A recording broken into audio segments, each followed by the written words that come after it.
trophy ebe sa game no afa so eyade Dreams FC any 11 Wonders game no eno ndebe to dwa wo Tuba Astrotef come at the Amateurs Bulu eno kwesiada Nations FC Basake Holy Stars womo so bebo ewo Dr. Chen Sports Complex Dr. Imoro Ibrahim womo ono so beha masa game no abaso Kerala United ebebo Pando Heart of Lions Aliu Mahama Sports Stadium Prince Okoto Intiamwa refro bedi sa game no Ho United ebebo Bechem United ewo ni eje Krakuda Second Sports Complex George Efa Sojonu center referee ewo sa game ni mo FC Samatex 1996 womni Brekum Chelsea bebo in St. James Sports Arena Robert Muse ebedi game no one of a young apostles any Swedro Blast game no Wenchi Sports Complex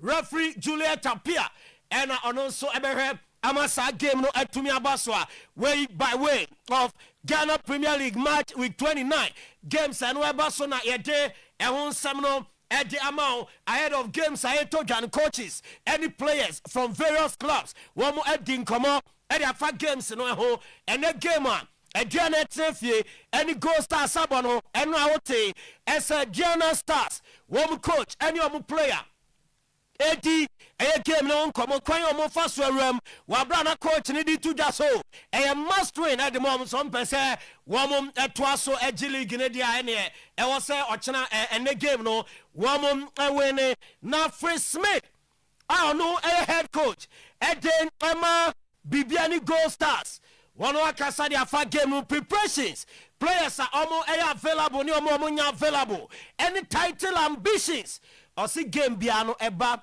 na omafa no one after the other intino pressure bia enim se wo se chinchiro mo win matches ni nyina no mo G League no. It's been a shorter week because we play already on Friday, so we had to adapt the schedule. We also had to adapt the training load to make sure that the recovery was guaranteed after Sunday's game, and that we are ready and fresh for this game coming up tomorrow. And we are always confident. We're always confident. We try to do our best, and we are prepared to have a strong opponent facing us. So of course we go into the game with a certain plan, and we are confident and we can put the plan in practice. Yes, NT eno Free Smith nenkoma wadi ede afa game no ho eno no na Bernard Kesse player Gold Stars and also preparation no kama na nyame ya adumu a ombenya point ede freedom a ene now Babwan there was so far boys no yeah I ready say ochina a match against Abiana no yeah na adwen say ye ko na yakofa the 3 months more point na ye abafi motivation there was so papa yempanifo ne yakasa the coaches so kire nema papa ntino me meka ne say motivation from the technical team and the management team no so no e was so pa aboa boys na ama motivation so abacamp ama nigen so abacamp igusu ayaya homboa me akwaje 3 points na bafi eno Bernard Kesse Bibiani Gold Stars player ninsemwa wori atuja eno no na nyamia dumwa ochina Heart of Folk any Vision FC enso ebebo eno Vision FC coach na najimai was say the obeya ni say obenya first goal the tia has ebasa has bebiem any has biem say kim any assembly na di Germany say e was say has team no almost stick it to courage na eniema omunimi no omoye no mo create more chances one benya goals bebre at the Etia Vision FC. I think that the courage to stick to what we do in terms of how our offensive setup is, and then also in terms of how we set up defensive and our ability to continuously create the aspects of goals, scoring chances in matches. I think that we need to be more compact and close up inside spaces, and then defensively, and also try as much as possible to be more expansive in terms of our positional play. Players that couldn't feature, especially Rafael Amponsa, was serving a match suspension. He's back, and so we have everyone back to training, and then training very well. I think mentally we are running up. We are just 6 matches from the end of the season, and then we know how important this weekend's game and how important the rest of our games are. ours is to continue with what is ahead of us and then keep the pressure onto the two clubs that are ahead of us. We just want to mount the pressure on them and then concentrate on our matches. Utie di nkomo na say ha so mani abre so mbaji league yen fa pressure nto omo so na yen concentrate e wo ye matches a ye so ye bo e wo.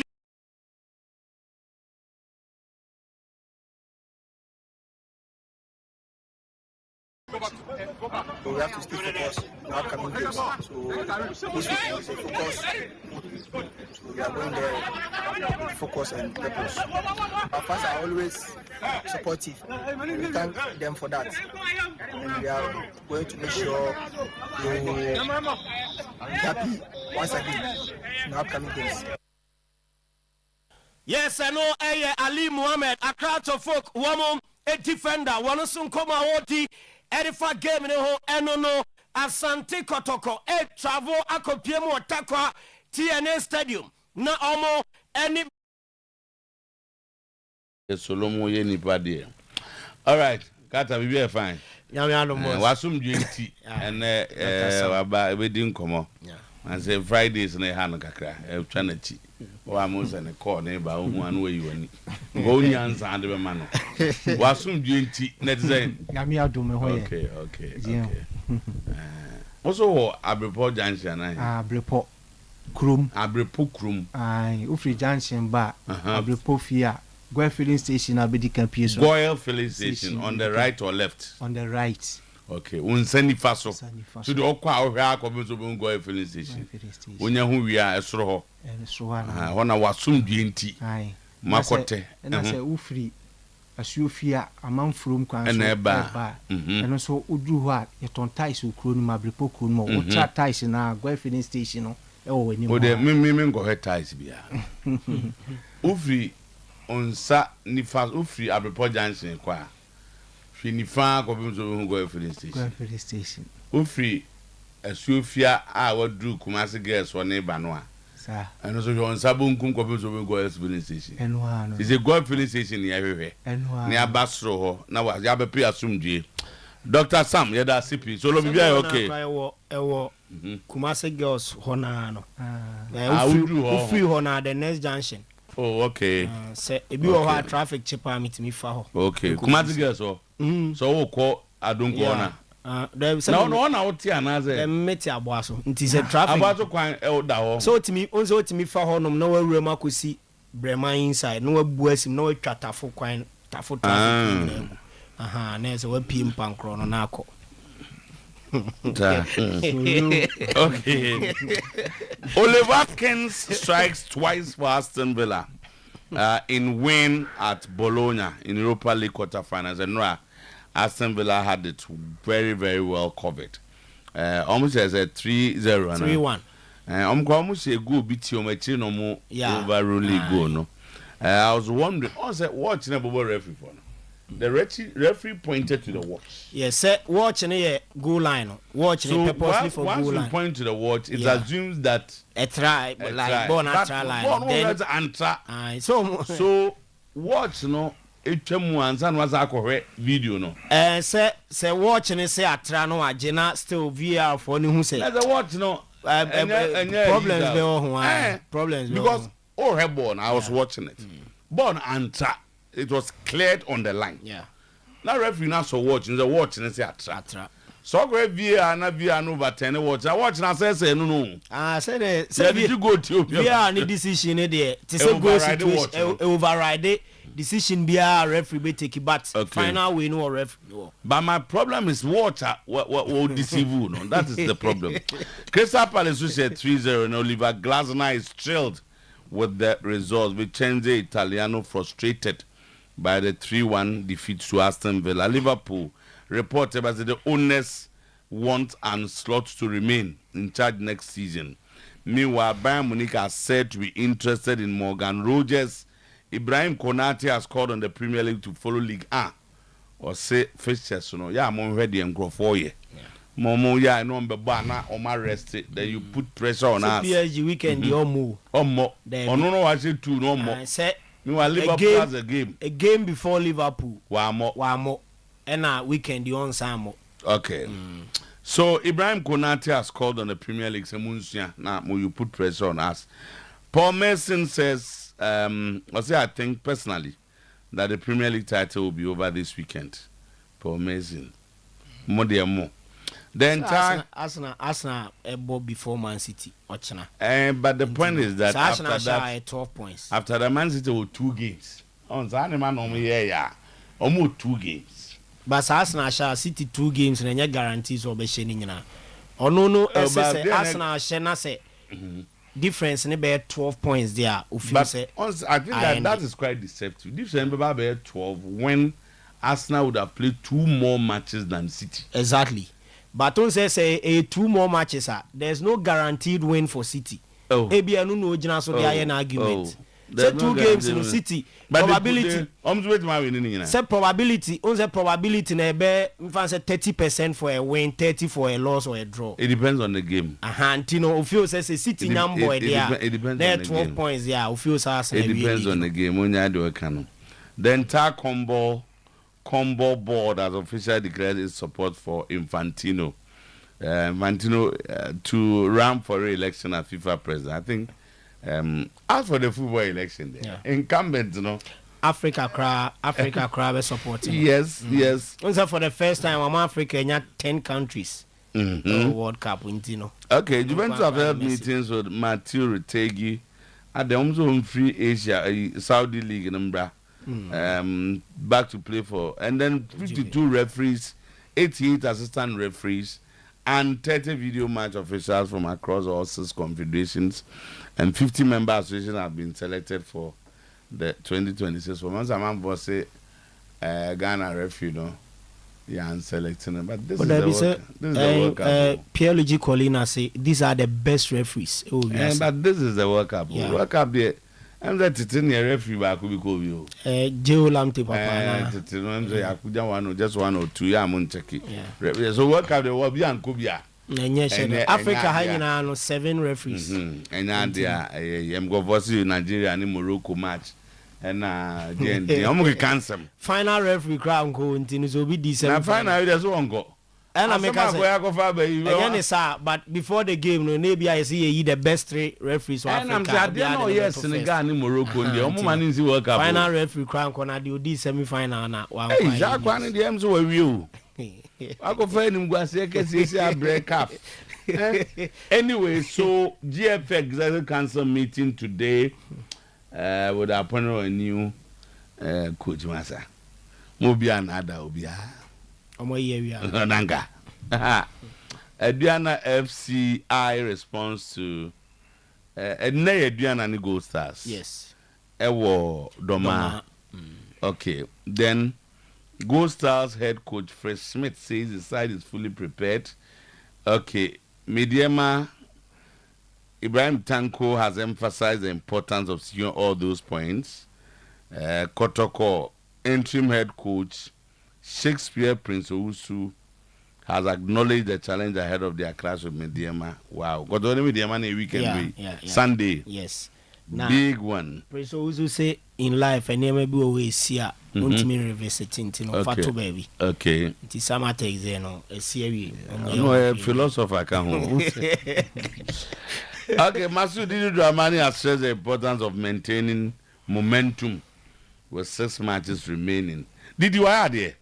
And I said, are you back on the end?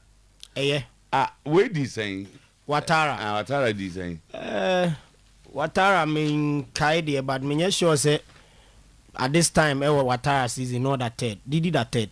What you got to go? Aye. Okay. All right. So solo de amananen samre be my we are na fe wasum dwenti so ewuram kakra na fe I had discussion on the stories making rounds wasum dwenti Dr. Sam azam so ho ye pacho me ho ye pa okay then na de oni solo I'm saying no be atting baba. Oh, we need to say. Okay. Hey, on the wings of canjin and magic drinking water, solo the room.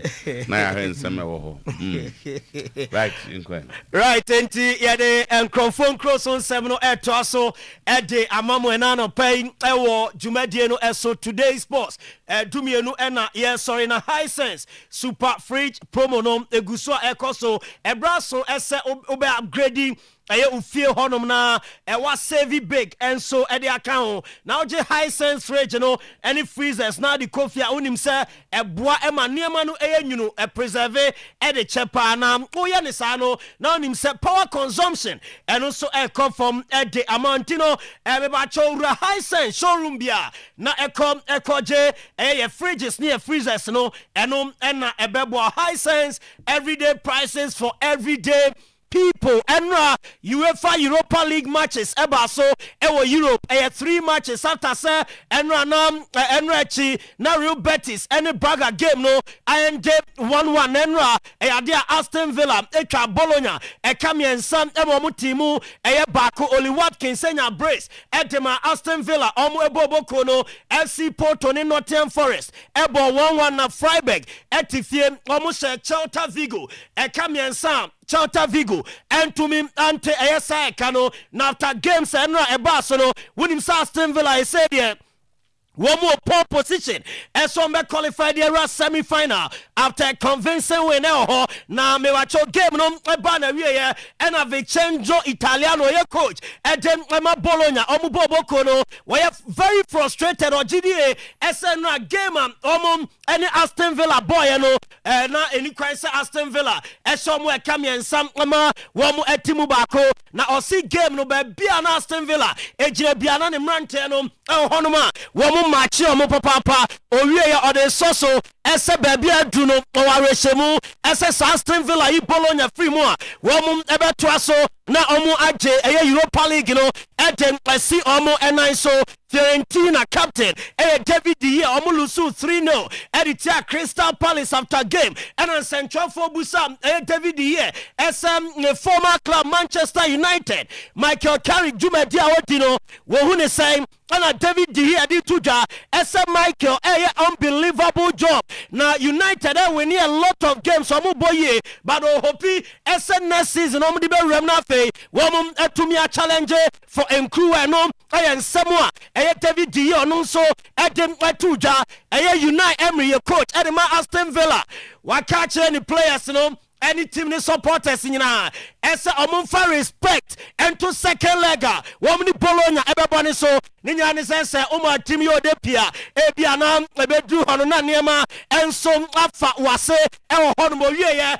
enra winner onyaye no coach ani din enso edi Unai Emery wakasa ede afa eyewe no ehuna osen ogidie except from start to finish ne mrante no ebo modern ewo eyesa game same say and Unai Emery head coach edema Aston Villa enra what the etuja he's a fighter and sometimes he is playing brilliant like today and something not, and when he's not scoring of course we are lack of something of him, but always he's playing well because he's always doing his task and working for the team, and today he scored 2 goals. Is really fantastic and it's positive of course for him and for us.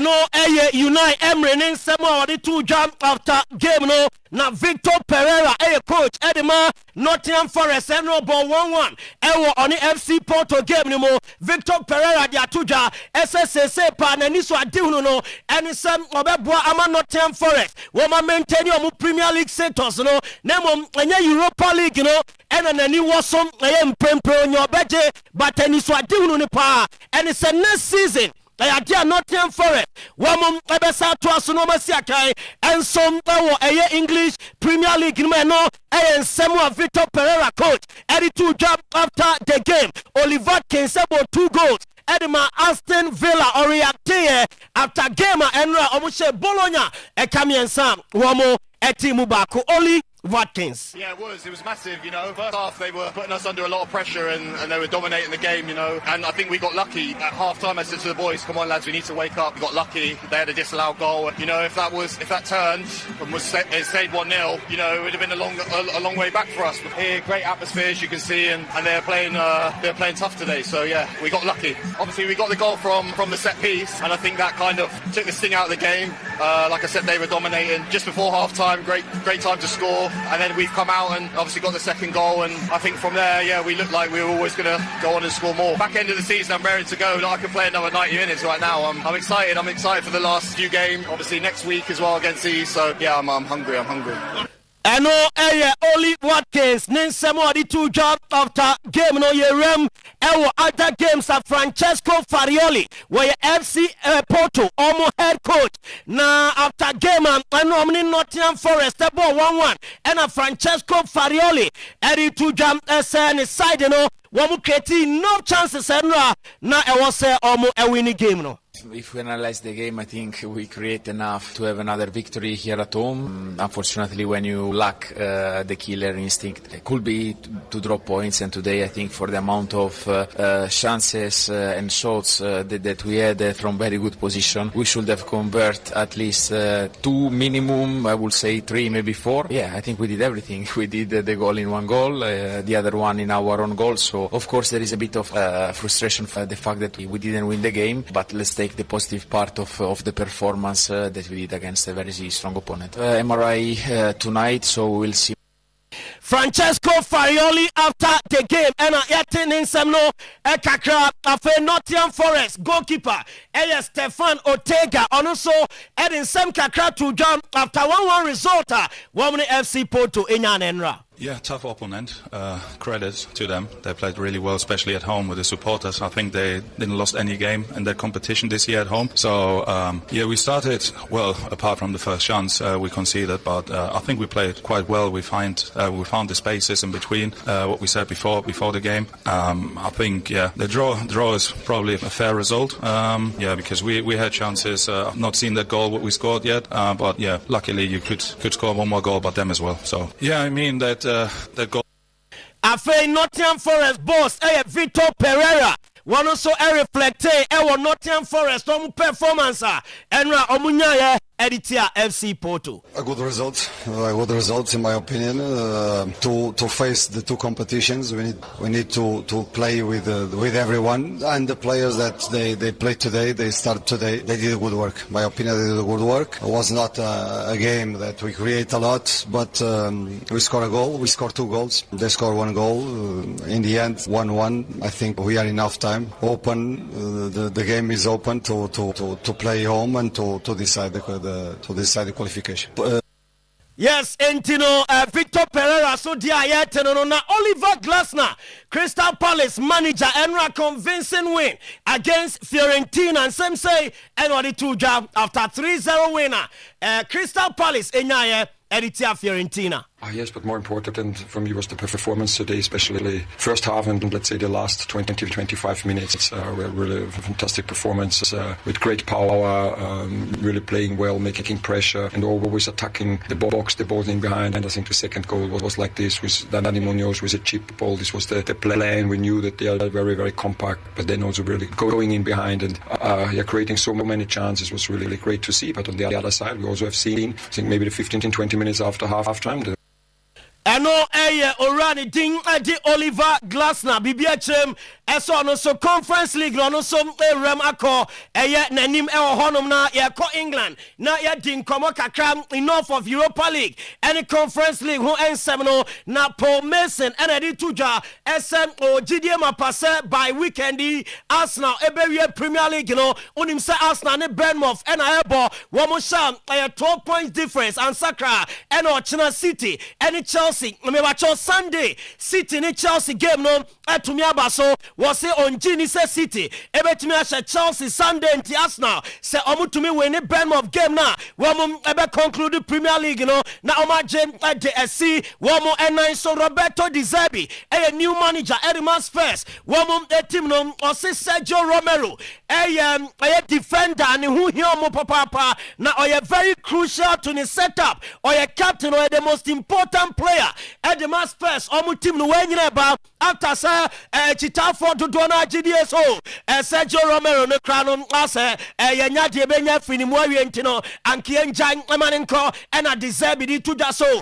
oye very important Edema Spurs womu setup no Rio Ferdinand Manchester United legend and odia tuja ese Abranti and Dindi Key Smith Aosia Kain Edema AZ Akma onsa kwadano jina midfielder or Bobo ne kama Rio Ferdinand ya tuja so and kam onum and yes signing Sedima United and kam player wako akofa Key Smith no edina be piem United no swaba abesia so hene clips na wakasa no boys kakra akasa wo team no mo GDS akwadane talent ne krano no enye talent ketwa enso ho eno so enkomo no ba ewo eye dwumadie ne so ene anopai Gabriel Martinelli Arsenal omu winger na onsa Arsenal so season and dan kampe so muja e player ne kwa no kosi akan na baby foforo yes boy ni agent still wo mu push so anka wamum epeso mo toaso no musia kan Edema na ewo Emirates Stadium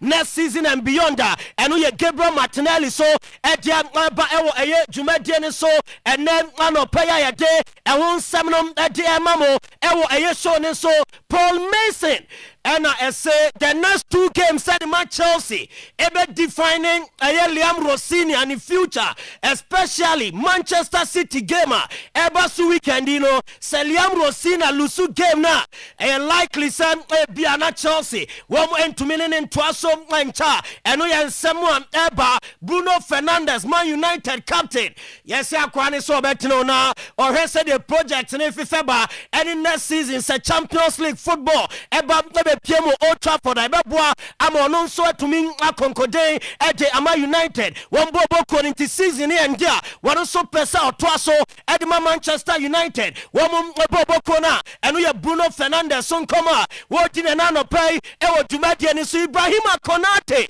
was the Premier League in paying for 70 tiawa say clubs ewo England normal bob our Champions League was say you rest omo our weekends ni be said beya one bet me akonkode eden mama England free say omunya ya winter eboa England UEFA coefficient no emu ningani say woma bo PSG na no omo lusu 2 weekend yes omo kobo full am na PSG womu ni omo boy and friend league say omo game be said beya next week Tuesday ombe to me and some Liverpool game no wam dia taso na nyama ko ye ejama PSG na Konate so we den ka osa England no share bi o na beboa clubs so musi aka wo Europe wo England Abranti no enso nsem a wo dem ba enano pay wo dwumadie ne so a ye de ho nsem ni bi de emamo Jakoshe ese Max Dorman ose Thomas Tuchel edene call a FIFA World Cup no ebina ogidiesa kwada no oye good enough for World Cup ninyane say enchana ti wakot eka say there be Max Dama no say a mistake near the call World Cup ara na yakodum ni jana wo shezo there be akwada ni mbo bodo do de ne kwa enya ade eno nso ebetumi ahana eno ensemo ene Jakoshe enso eden tudwa ewo eye dwumadie ni so David D here on Michael Carrick. And some say, Anna or the two jump at the farm. A coach, you know, after Enro to Crystal Palace, a conference league, you know, Emu. He's doing unbelievable. He's a great guy. He knows how the players feel, so it's easy to talk with him. So he's doing an amazing job. United is winning a lot of games now, playing well, and hopefully they can get the Champions League spot and keep growing. And let's see United again in the high positions and fighting for trophies. David Dier enkomo enono ye ko Spain na ye din komo kakra ewo ho Hansi Flick and reporter bani so rano our selection headache. Nina send the midfielders no bebre. Any available Frankie De Jong. Yes, ya no free injury bantino weekend ya dia. Obe starting game at the Ama FC Barcelona. Wa brom ni Espanyol Ebo Mark Bernard and Swema Pedri. And so you say akwada no mo si oni ne fitness peak. Entino ngadia omo ebe tumi etino abosa game ni bi. And you say midfield options no Eric Garcia, Femi Lopez, Danny Olmo ni Mark Casado. And Orani be mu miensam ngadia bo edia Espanyol ewo La Liga ni mu nyame ya dumu ochina Javier Tebas ni ebusani say La Liga games no mu gusu consider esemu di bibe kom aya manoni no makwa kosi akan ewo ho ana no odi tu dwa say sa options ni nyina no womo dia to baby nanka wombe free Spain akobola Liga game ewo baby kra na mprempren eyo man ni din edi Morocco ewo Africa eno mbe pese wombe sade ni nyina ni La Liga fans p ena ewo Morocco omo di league no enso achi ye pa Javier Tebas wode eye sansem no edi etuja ewo eye tumade ni so ene anopai Neymar dos Santos Junior Bibia Chesem MLS side the friend of FC Cincinnati. One omo edin komo akwecha at the end of the season. Womo a person name aba na obetwasom ede emomo ewo eye Major League Soccer no enso emu enchana FIFA presidency elections no new one eba new 4-year term comable and yes countries so comable ho nyina Argentina, Brazil, mo Peru, Colombia, mo Venezuela, mo Bolivia, mo nyina. Yes, omo FA president. Akabom say omo full support. Womo de Gianni Infantino. One sign club now for the FIFA president. And so honoma enom de free ho ebam uram o FIFA say ya. And raya the tuja SF52 referees, 88 assistant referees, 30 video match officials. Womo ko akodi FIFA World Cup no Nana SMP ewo ho Pierluigi Collina was the referees in there the best ewo area say entino referee bia oba World Cup na ewo the confederation oni boni dipa e can be na omo select sa referees na eno so enkomo no Eba Madrid and I saw monitor Morello situation. Our Nottingham Forest defender Madrid GDS so bet to me the stability. Aba omoche onuma no and some kakra eba ewo eye jumadiene so na Madrid. Meba chom coach Edema Madrid Vara Belua ahead of Girona game. And I didn't say area tuja area for game no. Well, we're eager to compete again, to do it at home in front of our fans, knowing that we need not only to win the 3 points, but also to deliver a great team performance. We're really motivated. No, and I don't think it's just about Mbappe. I want players who want to be Real Madrid players every single day. And when I say that, I think it's important to want to be yourself, beyond the talent and quality my players have. Obviously, you can't play a Champions League quarterfinal every day, or matches where you're motivated. Yes, Entino, Madrid and our training session ahead of Girona.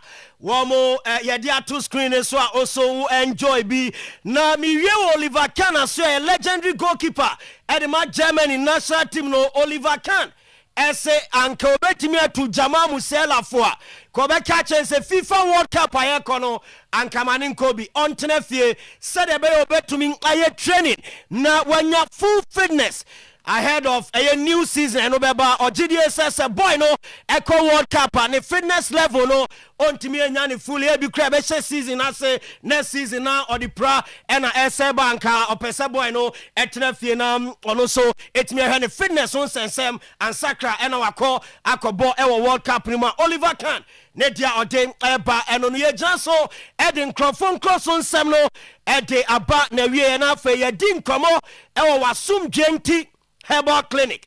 Dr. Sam ewa hanuma apomodeno eya kase titupa eniyade problem hankrofopia na nene Dr. Sam wa he no bekasa de afan na fe yade ahodo pi eno so odi hu djuma ewo nasoye. Happy birthday to Benedicta Osabuatin Suntreso Government Hospital eho ena Benedicta odi djuma. Happy birthday nyame inshallah na onyo kese Samuel came and saw on a free but Dr. Sam doc good morning. Say BBI fine BBI come up yan kwen wasum genti medase wasom dwenti herbal clinic medase so this akwanyan amame nyankopon onhyirawo mamenchia ahwefo a omoheme Oyerepa TV ene atiefo a mutiemi Oyerepa Radio nyo bia se mosomfo Dr. Sam a mewo wasom dwenti herbal clinic yokumase abrepo gwai filling station na obedi kampie su no esoro ho a ena behu wasom dwenti herbal clinic tambia na mekana mekoso akase uwechira kwaye bomutu bawura kwaye bretuo ma ena hu se edua bia woni sibre sini edua bia woni sibre no sa body nyankopon hihye no e odua bia ale a esa ena wa han bia ale a esa tuba maso ya lubuna eni nua hini eni nua han no body nyankopon esha so amame a mede esa yale o maso ye so tia me na pa na eni yare atena wo so ache wakobia bebre watu sika gunti no ofi se eni yare na wo so no eye kwankwa me catch on dey se odi duru wasom dwenti herbal clinic ye kwa ebeko jimi number sesi a na frame me say me number ne 0243 0243 00 00 10 58 0243 0243 00 10 58 me say wo kumase abrepo gwa filling station a edikan no eso ho a ena behu wasom dwenti herbal clinic Bible ne kano Matthew chapter 6 verse 22 wase ye nipadua no na se yakwa no ne kania na se ne han eni ani ti se sumduru wani a na sumadu nipadua nyina obi tie me na pa na wani aprunsuo pa ye oba mema wodura obenoma wani na aprunsuo no ebejai buo ha na wani etutu ejauti yawe ema wutifa edwa onso ba mema wodura abenoma wani na etutu nu beto uti na epal no ebejai obiso ho atambia wani yo hene wapusa ema wani ayekokwa oba na mema wodura onuma wani na oposa no obejai ne kokko no so ebefiri ho ma natural color nyankopon ede ma wani no aisa pepepe so bi tie me na pressure e wani so nipa ba ohunu mienu ayo hwani abra memba wadu ma no ma pressure na wani so no ebefiri wani so akokora obi so tie me na glaucoma e wani so aye bre unhuade ya bra memba wadu e ma no ma glaucoma na e wani so no ebefiri wani so kra obu onso a wo de ne se jisa wo she glasses na sa hweni wa ansana watimi atro na se watumi akenkan tambia me kase ahweni wa ne de e just supportive e boa keke na se oyi to ho ani yale ne de e da so ho na me de oba na me ma waduro e ma no ma e be popa wani so kama ubetimi atro na watumi akenkan obi so de anie nipa ba wo de ohun nipadua no na so nanim dua no ya na esumadu ho so bonso benten kofi anakosua anaba no e dema jisa wuti nipa nene ansana ohun nipa kura tu ho na mo na bra me ma waduro e ma no ma sa problem wi ebefiri so kura obi so de ne se asia sesa wiase mumsia nyina e de agu wani so awia kura untimi mie wani na otimi de ahwa bra me ma wadura sa problem wi ebefiri so akokura a ensama biem tawia me kase your fast-sightedness any only sightedness e ka so be your fast-sightedness a ade ne wachira e na wo hu e ben na ohun na obi ye near sightedness a ono so ade ne ben na e na wo hu e wachira ohun wenya ye ni yale a etini pada sani so a etete no Dr. Sam ya me kase enkwala ni students a nyankopon e na mensa so ma eni yare efiri omo so de bebre kwa to so ba no otifie ye den akwa bi wo ho akosku a otiachira onhu board no so ebi so ben pa ben board ne pa no bi sa teacher ni se ede enie mfom ntua na mo efom mra wo de ne ba na me mo na duro e ma no no ma okosku a ba bibiara teacher ni no ede betre classroom no obetumi ehu board so ye no otimi atro no otimi akenkan kama obi so tie me that cataract ete esisi woni mienu nyina so se woni ni fa no nda te afrada hwe na nkosa benkum no ema benkum no so amfranka ho na te eba ye ni so a sei na ye lens na nkasa ye woni aboa no eye crowdy ebo eje so fa obi die kusu obi die wisi obi hu ade fita asen wusie pa na nam nani so enam satei na de akọ hospital ma doctor na catch you say etena esisi wani so no enyini 1 month time 1 year time bra nyanya surgery na say operation na me catch you say tu hu ana mo na bra mema woduru abeno ma eteno ebepopa firi wani so wo why surgery no na say operation na wie na say still hu ade ya tu hu ana mo na bra mema woduru obeno ma be hu ade kama na me say catch obi a wo ye driver ni wo sua ka twi na say wo driving school ukose ukojo lances ukwani yo eye tester ani yalienti yamfa lances no amma wa tu ho na mona bra mema wodura obenuma ukọ lances wo biema ye yo tester be hu ade ye watimi atro watimi akenkan mansa aka lances no na me saka atro se so obi tie metem bia me kase diabetes etena wo so che 3 to 5 years a e de ani yawe and the blow ti diabetes atena so ache na ediani yare ablewa utu ho na mo na ba memo woduru abanuma ebe tu diabetes na se ma sama woduru ani yare diabetes edi ablewa no afiru so akokora a ensama biem e mabru bebre ewo ani yare enye bibia se STI sexual transmitted infection gonorrhea bia etena so cheye na wan pen pomasibre na se wan twitwi niye wo se edidi musa wo se nya syphilis se wani emfra wo se wo hu ade ye na ba na mema wodura be tu gonorrhea no ene syphilis na se na eni yare no so a edi ama wo no afiri so akokora a ensema biem gem number isesia na frame me se me number ne ye 0243 00 10 58 0243 00 10 58 mesi mo kumase abrepo gwa filling station na abedi campie so no eso ha e na behu wasundwe nti heba clinic so obi tie me ne na blood pressure e wo so a oba na me ma waduru a ebeba no ma obi wo ha osanti ekuro abeton sunum aduane to yema no yam etutu wa tu ho na mo na bra mema woduru asa osayale yi ebe firi so akokora wo ha na stroke nti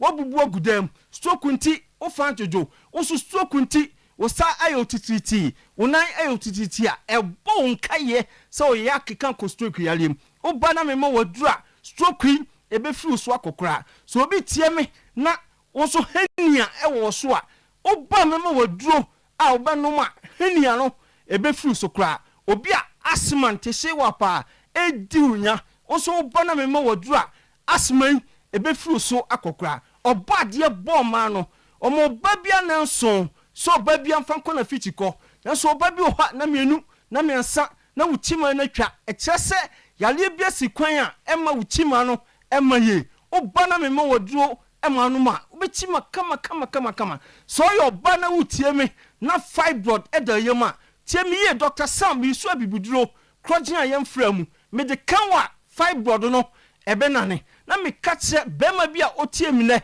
na bema mu ayemre na wontumi ene woyere na so partner enaye tambia wale sam de entokwanko a me so ba okuru ho a me mo no bema duro ni bi wo manim ho ema bema na peja ema na brem mama kwama de akofie e de akowo so yere so obi tiemi na pa na koko ebi asisi wanim ebi asisi uto no sabe uja wonan a na dani aye yo pa obada media do kan kokoi ebe furu so akokora obade bo mema no bema bi wo ho a na bema no esonwa benam yale bi ti se gonorrhea syphilis a atena wo so achenti no ama bema na fon akaketekete abra memo oduru abano ma bema no be yedu no san agina brane me se Dr. Sam me wa wodu tatahwe a me de kanwa be wo fa ho afa aba ade a waso asundwe nti heba clinic ne se nya so ba ya na mo odu surgical no oba ye be lab test ye be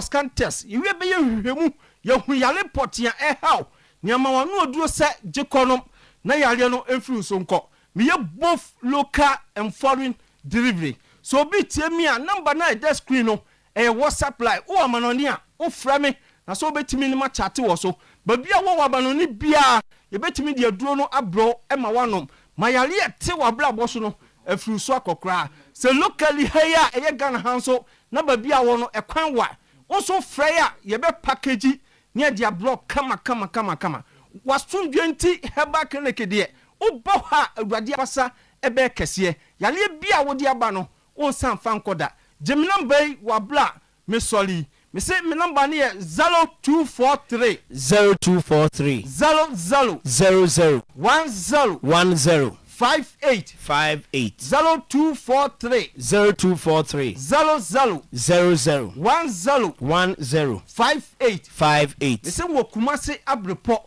Boy filling station a obedika apue so no esro ha e na behu wasundwe nti heba clinic yankopon hira se wanya komapa na tie Dr. Sam waye hira me da se yeda wasundwe nti heba clinic Dr. Sam yeda wase papa Pepsodent charcoal ne herbal toothpaste eno so ebeboa ama yesen aye fita na aye fe yede Pepsodent etwi yesen a eti anum ema eye enka efri anum ba no eye de eye papa Pepsodent no ene boa abusuana bra panyimfo yusu nkwade yusu ni nyina ne se Ghana Dental Association ajatum ese Pepsodent no ena eye papa natural charcoal lemon mint zinc and a flow so na Amen Scientific Hospital omo ewo other branches ewo Ghana enchi boga wa bibiani Accra Takra de Tamale atebubu nkoko sunyane ho sawidebiso and a fe hohoi ubehu Amen Scientific Hospital ewo ehonum se ehoso ode yade ne kwa wo ebesa ede ama fromo ewo 0277 00 1234 0277 001234 Bosomtwe Rural Bank PLC SFA Sika Semhun komo ebe dan omo wo mo na bebo atoto ni ye se de beya ahokere ema also baby savings account current account fixed deposit susu savings special account joint account nikidi account uwia loan services no pi wo honoma wo mo ema obi ye ma sika na odi abia adwuma ye ma sika na odi atewa adwuma ebia wo ye kua oba your agricultural loaner yede be ma na fe oni etususu so a yesusu loan no qualify ese unyabi head office el kontena se ye wa tonso agogo jaache kokofu treda hinema kokobin adwena se bu akwa atonso bokura puto ja magazine efia kobi ene abinchi market Bosomtwe Rural Bank PLC Ofreya your number no ye 0508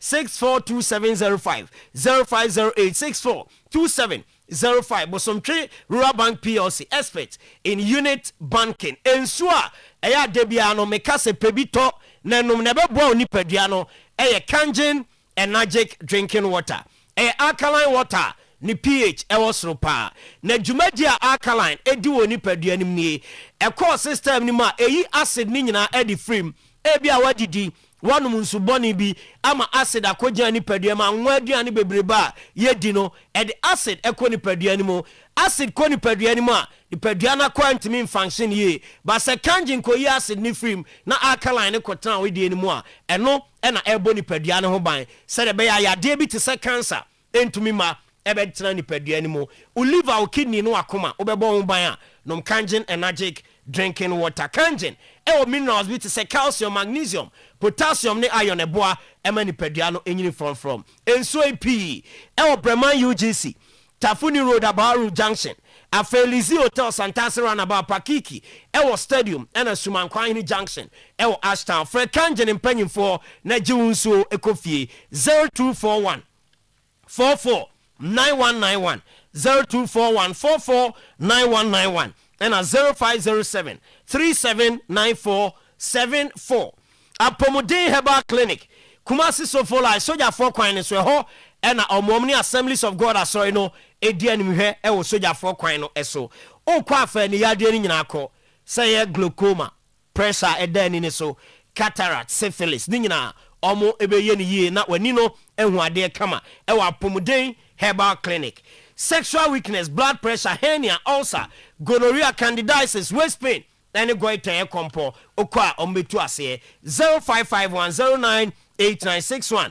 0551098961 decoders are ye dey have football matches no a Bash digital satellite and a my side decoders no enyina bi who pretty game center uyi ball man crofo ha beje decoder ni bi hotel jumadie na wo ye guest house restaurant anasa ankrankro pebi e de akofia oba basha ye ma decoder ni bi ne bo fom pa na ye koye installation na ye recharge e de aka ho ye wi a che 33% discount e o recharge no eso Abripo Junction ship mo ho and a Bash digital satellite ye wo for 0556 287757 0556 287757 Infinix Smart 20 e phone papa oto ne battery no eche pa e wa ahoden o kasa o mu a ote e kasa ne yie Infinix Smart 20 utimi di dwumade api e wo phone ne so a freezy ne ROM no e wo so ye 4 gig e RAM your 128 gig ROM and your 4 gig RAM and your 64 gig ROM and 4 gig RAM 4 gig RAM no and only the processor a processing ema our phone so a boa ema phone no udi juma e kwententem Infinix Smart 20 de no e was slow intino e boa ema phone no use so a un say yes we dey what phone papa ne boa no from Infinix shop bia na je Infinix Smart 20 no ene beboa grow find about tonic e mojadro onumbia ubedi di kama obeda kama o sorry anopa bete se ahoden e woni padua ni mu e ma no me ba cha mo menses honsem grow fine ena eka ni nyina ede amamo menstrual problem bia wo bia no grow fine about tonic e be siesi o kama e bi wo herbal shop chemical shop afa digital bar clinic kuma say amakom run about Bank of Africa e hono my ho and grow fine digital bar clinic omowa okwa benya grow fine bebre na wato from 0244596532 0244596532 edek SMBTS epeja ye libido ya tinkem na ye tumi ene ye partner edi enhyiamu ententem so obi o ho a na tinka atiko edek SMBTS ebemanaba edene ba no na yi waste pain free o yi low sperm count free o na yi premature ejaculation enso edi free ho herbal shop chemical shop o man Ghana mu grow for when you edek SMBTS edro ebi ewo ho for edu eba clinic ewo 0243 989368 na 0201044221 ABA herbal clinic so far tasebra na bejena edro ni bi na ode okwa oye aduane kakra na de bi agum na wadi oye utwati bi a ohun unya drink bi a ne nyina obetim de bi agum na wanom ne kama na oye saa no ne eboa omo a aniyade anaso omo any problems ekọ ani ntini so na akoye so adwuma ateso nwan e de ama se de be ya wani no enya ohaw bi a ABA herbal clinic ne ho ena mekanfo e de ama na ode aniyade ekọ a suffer hypertension, prostate, liver, any kidney related disease biako, suffer rasta, obetu ase at the amount. Kwada so jana se market echewe ho ena ABA herbal clinic omo ewo doma inkro Ebenezer preschool eben appear kubi cold store ewo ebnada jom ABA herbal clinic omo 0541 565 199 ena 0502 812 161. Today's post Etwaso Ede Amamu. Okay, thank you very much. The Thursday team is here. Wednesday. Oh, okay. And Friday. Thursday. Oh, okay. Friday. Now my crusade. I didn't.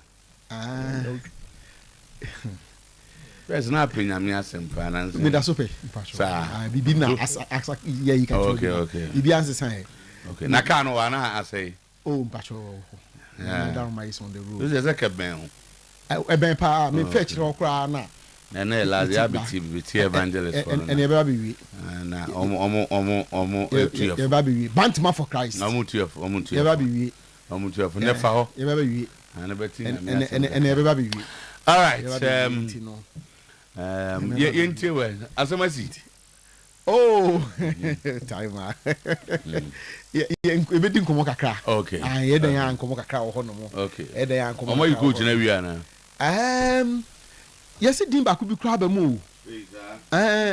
Fadin ma why. Oh, omo yo balance ni do mu. Omo so yes ni push na no odin. Okay. Yes ni push na no odin. Na me yes nkomo mpe ne background kakra ma me na say na solo e wa adwuma bebre yenti no. Enti se bi kra officer no. Oh, I don't know. Guys is un 20 no. Sir. Yes, there. Na chale we dey bonyo face o. Waba. Yes, a friend Felix Sanchez. Over Felix Sanchez Bass. Also over Yes, we Spanish. Felix Sanchez Bass. Ebia. Born is Solomon any visa no more solo born visa me spend more. But I'm for penny bi kakra na. Yem fa ye buy so abem.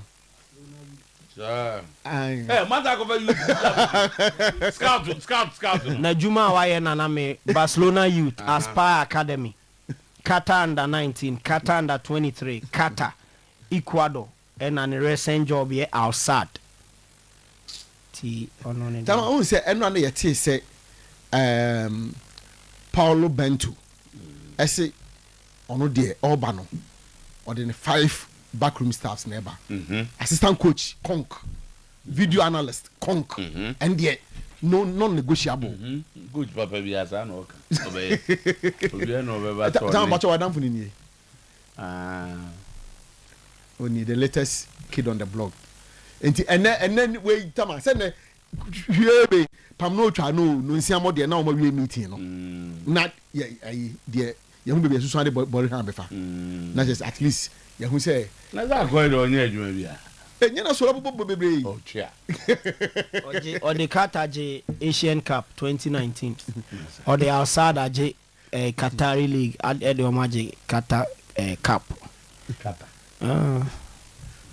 Yamoboro. Enya bro. That was parliament conditions and creative problems kakra. Na ba ko no so ka ho no.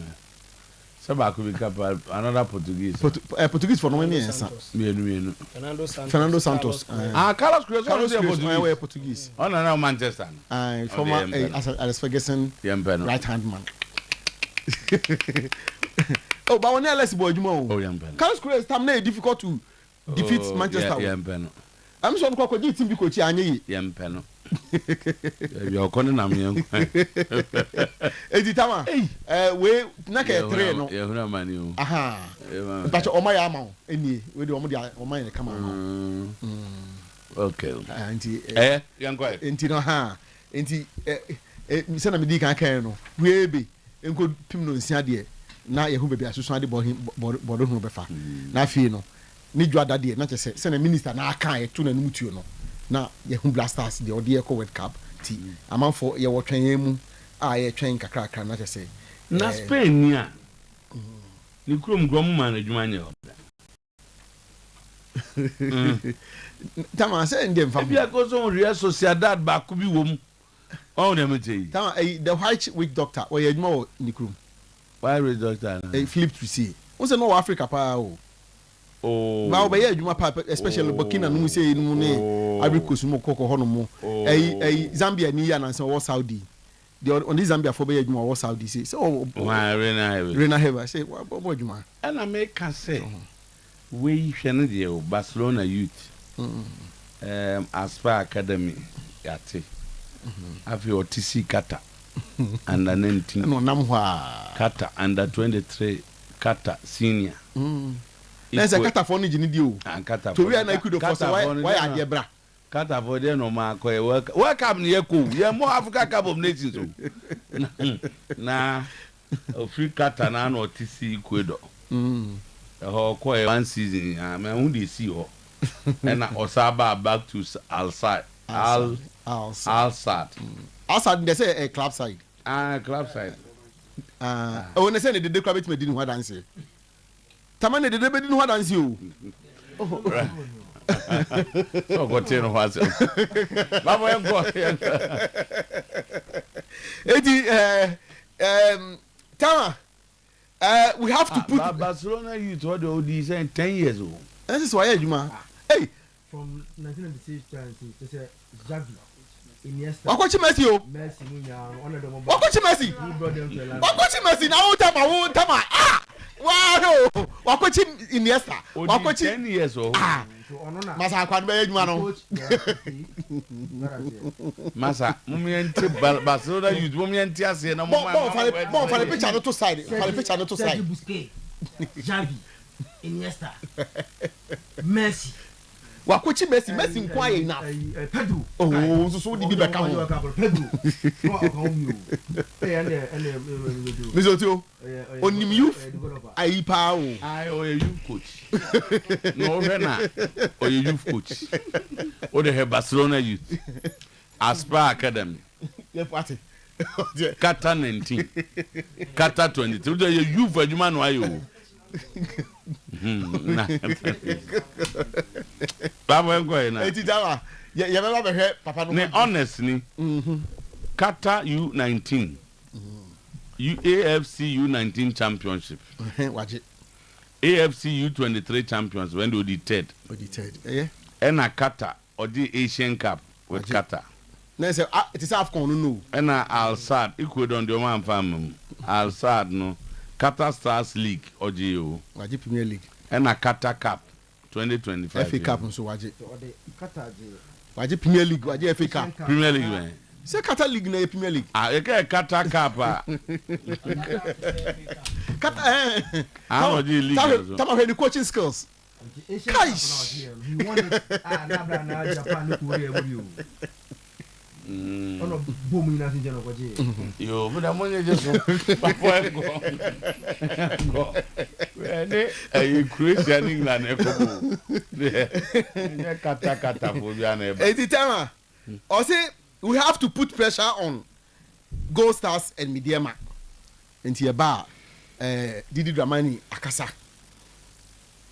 If it was Vision FC, you will say it is a system club. See what House of Folk is doing. They can even bring Elijah Kambi as the referee. Will beat them. Vision FC cry foul for changes of referees at the last hour. Titama, and also so Honomoa.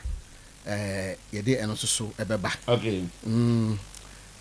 Ibrahim Tanko say they are at home and they will have to keep the 3 points. And also ewo honomo yede and also so beba. Now Tama, or say in life things happens and if it happens don't allow them to put you down. Your good friend, the Englishman, the American man, Coach Prince Owusu, and also Akasafa, Kwasiada match and home. Nti eno so e wo hon ma ye de beba en ye ba da adesa ye de nyina be den e be ka ho nti sene wa de bia wo kan nkofo nko abofu no krobu mra ntentem na na afisem no emudu ne ye fa bi so be ka ho na omo mu twa afisem no nti omo de na tese ye de kwaro no nti Tama medisi hanu na yeah na so meaning say I follow the story of Enzo Fernandez and Chelsea Bobokwana. And then the agent Javier Pastore. So kind playing this. So GD Power Napoli and Paris Saint-Germain. On Enzo Fernandez ne agent. Oma Apache say adia Enzo Fernandez here you know. Chelsea Bobokwana buse foni nyina omo fanche Enzo Fernandez. So, Yanka Kayawunkakra. Just in 2023, and Chelsea, it's a British record fee of £106.8 million. Eto Enzo Fernandez from Benfica. And then about Chelsea Bubu Konumu. Until Tama no more ton, it was a British record transfer fee. And I'm going to buy. They paid this money, Abana Fernand Enzo, virtually on like let me say unknown because he's just a very good midfielder in the Portuguese league, but relatively unknown because now on Shadanye anything extraordinary. But they pay this money because no more potential in Enzo Fernandez and I'm talking about it. So recently, about a near now order the Chelsea no. I say a player who is forcing himself out of the club. Meanwhile, our contract that ran till 2032. And the contract ebe ended. That is Enzo Fernandez. So, Omoko ball match against PSG. Emma PSG eyo mo free mu. Ena oni ESPN Argentina. Edin komo mo busa na say, "Oh, future I watch Chelsea to say." And I say, "I don't know." Na when me and the me mo ball no me ko e be ko work up ba what the be CBA no me ntimi nkyere ene manimi yae. ɛna ɔkɔɛ obakaya recently ɔne ne goalkeepers 2 Jorgensen and Sanchez nya akontakwa sɛ go ato net mu na ɔno mo kontakwa gidigidi all park na so dem to abante ko Argentina national team camp ɔkɔɛ na ɔne journalist Marcus Girls edi nkomo na mo yɛ sɛ na city ben pa na hwɛ wiase nya yɛ ofɛ pa bibia opɛ anko nya obetena pa na sɛ Madrid na Madrid pa de ase ni mikro ma sɛ bibia pepepepepe na brofo de yes me ka bi but language a me comfortable pa mpɛ sɛ me ka pa a metimi communicate by Spanish eti already no there is speculation linking him to Madrid. So Madrid wants him next summer. Then the recent behavior suggesting say he's forcing he's forcing himself out of Chelsea or Madrid. So Chelsea suspended him for 2 matches. And it was an important FA Cup game. And again, an important league game this weekend against Man City. What actually table no? Chelsea be order no. Team ordinary say 1 point to 2 points. The next baby at Chelsea war. And the clubs are the next 3 or 4 clubs are Chelsea no. The points range from 1 to 3. So a slip for Chelsea will further bring them down the table in terms of looking for Champions League. But still now Chelsea are suspended. Say the vice captain of the club, but he has been suspended for the behavior that say Madrid. That was what that was the defense from the agent. Say one club be but obo city no boy say Madrid, which is a city. But one bo Real Madrid, also bo Madrid. And I call for us no more for the sound and look at Toni Kroos and look at Modric. Which is also allowed. Yes, still not but if you deduce a lot of things, also say punishing nipa. Punishing nipa. Also ultimo on say sibi be say boni away. You can't do deductions to punish people. You go nim the honor journey. What I say? In any case, one can say Real Madrid. Players you more can so you say be omo de bono agaza me no more combo. These are guys you admire. Yes. Me feel say the coach is not that experienced to have taken decisions like this. But I think it comes from the top. Normally coaching recommendation. You should defend him. But only the Chelsea new system no. Coaches are powerless at the club. But decisions like this should come from the coach. At least. Coach, just 50 minutes per. Man hearing and I say. No, I don't think there was a hearing. I'm saying a decision that only Cucurella and the coach said Cucurella was at his office and he didn't come 30 minutes. Cucurella, he criticized the ownership for buying Kwame Omoye transfer. No, only we didn't. Because say Yakwaji FIFA Club World Cup. Yes, even though that team no BFC say any ready yet. They want to win the FIFA Club World Cup. It's by winning no. Not like maintaining some standard by getting some experienced players, top guys to come and help them. But I'm going to be a no. And I'm going to players ni be a pound on one commit on more than I'm be free. I go find collab. So you think the system how they buy players that was what Cucurella did. And away there. So if you watch 7-0, it was a pot V. The big text. Now he's swimming. The big test now against Man City this weekend. You know, almost a patch. They've apologized. We know. Yeah. But so match video. 2 months in the off against Man City, but he has officially apologized, saying because they paid 1.6 million pounds to buy him. 1.6 million. So 106.8 million pounds. And he has lived up to expectations. That was in 2023. And I'm going so that's such a player on less than 100 million plus one now. So the question is, are Real Madrid your contract to when? 2032. Okay. 2032, which they were even in contract negotiations somewhere November and December for renewal. Kona sika seven some are not Urbano was virtually nobody in coach kakra. 100 million. No, the over 100 million nobody. Oh, to say Tamano fi Benfica, you know. He was a very good player in the Portuguese league. No, but to pay 100 million there, nobody. No, it was a big potential. I mean, I said that 100 million no sumpo. Oh, that's an end also. But I'm saying, it was a if you follow Benfica. Win negotiation. No? If you follow Benfica, Omodie. Million for nsa ebesi nne. Me sure say sika no. Ne wages no. From e kan no or keka ma. And say eno na omo no negotiations for. No provoke you omo na. Aha, so there are negotiations for extension. Okay. And also pushing himself to go to Madrid. So finally Ibrahim Konate aka asem bi. We say for the past weeks we have been discussing that topic here. Why the Premier League unprotected their clubs in Europe. After Liverpool lost mercilessly in no be Milan no why not yeah 1 year. Obi born was a 2 say enye so be that no Milan they lost mercilessly. Milan dey no chechire mu. Wait, but so yeah, student of study. Oh, you no be 52%. Now the other one 48. There be 48. Maybe I know you put no pass. Ah, that's it. What is it? It can possible. I will no pass. No, so there are two. Mercilessly is an adverb meaning to act, behave, or happen without pity. Compassion or sympathy. Just say woman who mobo. Edi si woman so woman bro. Sana we. Sana si. That was a little almost sorry for TV. No man here born no be. It's sometimes described as being harsh.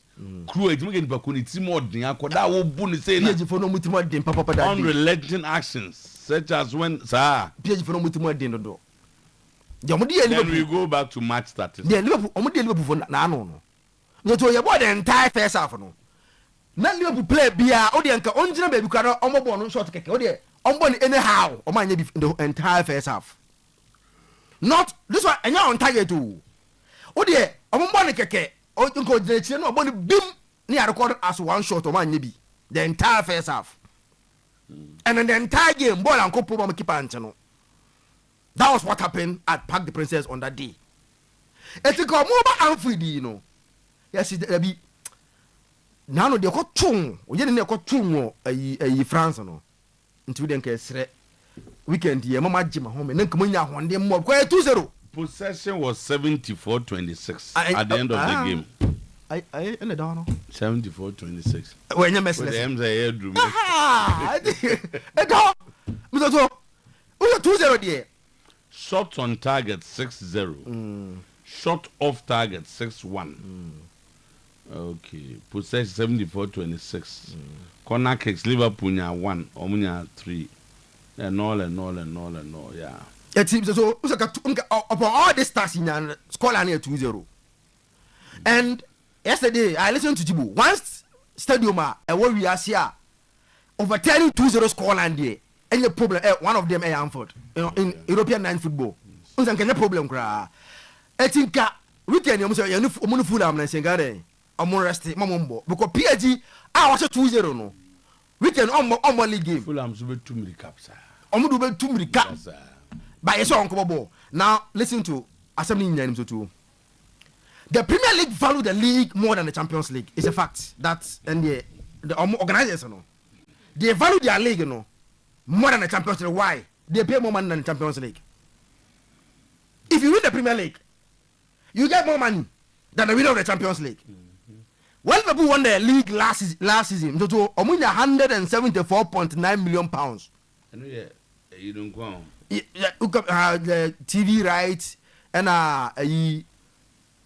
merit payment in now become £174.9 million. When PSG won the Champions League, omo participation fee results during league phase Champions League format no. If you win a game you was car the more progression to the knockout stage any that $27 million so for win the trophy now okay in about to 144 million euros. Yeah, from me to him. Is it? Yeah, from me to him. From participation fee to the winning the trophy. And that you right when you say. What checking? No, when they free UEFA to PSG direct. They also have TV right, which almost share among clubs. Sometimes they do even pool now. To say PSG, I'm so to free France because they were need only other friend teams in the Champions League. No, they were going to earn more money from TV rights. There's always TV rights with the money. We will take come there, but also the TV rights in terms of who to compare even Premier League now, they get more money from TV rights than the money from the Champions League. So. But so far, the figure that I have here, in terms of Omoji and 144 million euros. Meaning, if you check in a different figure, if you look at the amount Liverpool got, so offer table now, amount even Manchester United. Also, last season, is it 14%? 144.4 million euro, which is 168 million pounds, dollars in total from FIFA. All in all, that's all that they had. Yes, winning the final 25 million, bonuses for each round, match wins and performance, TV rights share value, almost to the value pillar, and then participation fee, almost combining and 144 for winning the championship. Man United placed 15th. In the Premier League last season. Who can scan now? Yes. 15th last season. 15th. Unim the Patrament Twasso. Who can scan now on 136.2 million pounds, which is more than the money the winner of the Champions League in Yae. For them, the league that they are playing is first. So where all this come from? Sometimes you understand the frustration of the players. No? I think that the Premier League, say yes, even though their league is rich, we all agree. But the prestige, the prestige of winning Champions League is more than the prestige that you for winning the Premier League. It's a more consider that no more players. All right, Jibo. Okay, yeah, go ahead. I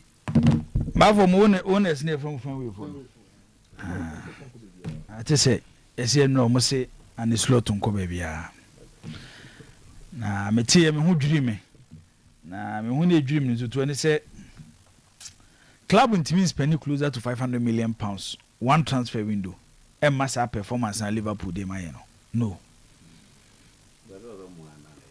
say no ye bekan Isaac won't this guy in free tifin me ka say enye coach na asem o tifin me ka say e no go dey be 150 tifin me ka 350 still the highest spenders in the Premier League. At 350. No? Yes. Now Liverpool one on Hey, Liverpool at home. Liverpool. Omoto Florent Vit, Ekitiki. Omoto Jerome Frimpong. Omoto Kekes from Bournemouth. And they do 350. Yeah. Hey. Now say here almost 125. Florent Vit. Now. But Liverpool spend the chairman. Liverpool spend the pa tutu. And your ma tutu Liverpool afino. And yet na areho. Remember what that? Liverpool ye clubber. Almost so coach so pa. Hardly now almost Liverpool the one season pet. So coach be anya de ni apamno. Recent years ebi abeka Roy Hodgson. After the 2010-2011 season, na Liverpool jana kwai. Then the legend of the club, Kenny Dalglish, will take you over from Roy Hodgson from 2011 to 2012. Na Liverpool jana kwai that season. But you knew free well during the Premier League era. So from Graham Souness coaching for 4 seasons. Roy Evans coaching for 4 seasons, 94 to 98. Gerard Houllier coaching from 1998 to 2004. Rafa Benitez 2004-2006. Then from Roy Hodgson by Kenny Dalglish. Brendan Rodgers coaching from 2012 to 2015. Jurgen Klopp coaching from 2015 to 2024. And the slot by won the second season. It's Liverpool now as a football club. So far, number of coaches at Liverpool after in the Premier League era. 1, 2, 3, 4, 5, 6, 7, 8, 9 in the Premier League era. And won't try and coach you Fagan more. Now compared to be a club beat say Chelsea in the last even 10 years. Manchester United recently. Maybe a Liverpool, Arsenal, and I'm to become Arsenal there. In the Premier League, there are names of around bed, 3 or 4 coaches pay. Permanent. Yes, permanent coaches. Them say 3 or 4 pay and on my form. But what they to 2 club omni Liverpool size na yepe when it comes to world football. Omo entertain this anyoma we you and the slot we no. Hwe ade bi si Wednesday no so to ehu. We dem mo fan to screen so. When say PSG second goal before PSG be show second goal no. The skill ya say no. PSG for touch omo pass ball ni sa 8-9 times. 89 Zoto. Yes, 89. 89 times. And a PSG for passable. Zoto. Corner Bembako. Ba corner no in a clear government. And about because your boy in Liverpool for head here. It was around 6 minutes 59 seconds. Oh, no more fantoso. Oh. Obi cross ball now do now obi do now can what touch ball obi be cross ball now ko defend am so to when you me see 89 passes. That's a born or suspect. Every single player am so to outfield player wo PSG team no any opportunity touch ball multiple times. The one touch 3 who divided 89 by 11 obi abebo be 8-9 times. Yes, 89 passes. And a PSG for the chess I go. 89. 89. 89. Me see 89. Oda babon fan to screen so. Na mo hwe. 89 times and a PSG for a pass ball on the to Liverpool net. Now that what there. Oh, media mom. In the history of the Champions League, no top club in the Champions League. Traditional top club in the Champions League. Abate ne pa am say ne ase pa the PSG for you. No top club. Where Champions League pedigree for the Champions League club. And I'm so too. Obekwa kobo football game. Okay. But they be quite in free. In free. Okay, Liverpool. They be cry PSG. Una make kind 2 we will be America. For there was no PP. No the PP.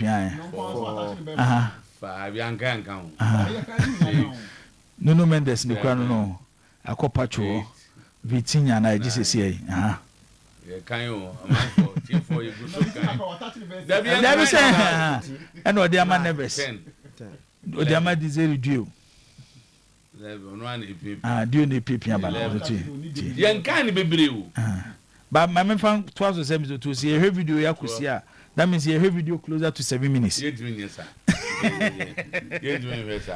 minutes 7 minutes 6 minutes 59 seconds 6 minutes 59 seconds. I think I'm pump coach no ebi see that where you disgrace where disgrace at Liverpool so far last Wednesday. Na brabedi. See the ejira ho. Where your club am to? Where your club at? Time as jogging globe job. Yes, I think I dey kura PSG o. Am so le dey kura omo. Dabi ere no baby ah. Ah, this so omo nya meje. Dabi. We been see though. You been see that in one football. Na say go for jango for mo ball say ya dem ya. Daba endru that minutes we. You been see that. Liverpool. What? Ah, better than PSG decide you Liverpool. I normally adofu dey kura omo Hey, come and draw you. Yes. Still out. Yeah. Me see. Na but now I'm a minute way. Oh, that was in the second half. Saturday is 1-0. Ah, say o kwateka no. Hwede ye wo ye. Dey kura omo. Dey kura PSG. Dey kura omo. Just started from 59th minute of the game to the 65th minute of the game. Omo nam 10 wa omo nam. Hana kokona no. Okay. Ti e kwa koboko na. Then Then say no say This I'm coming to us. I then I say, where would me come to Liverpool? Where just a block, where block.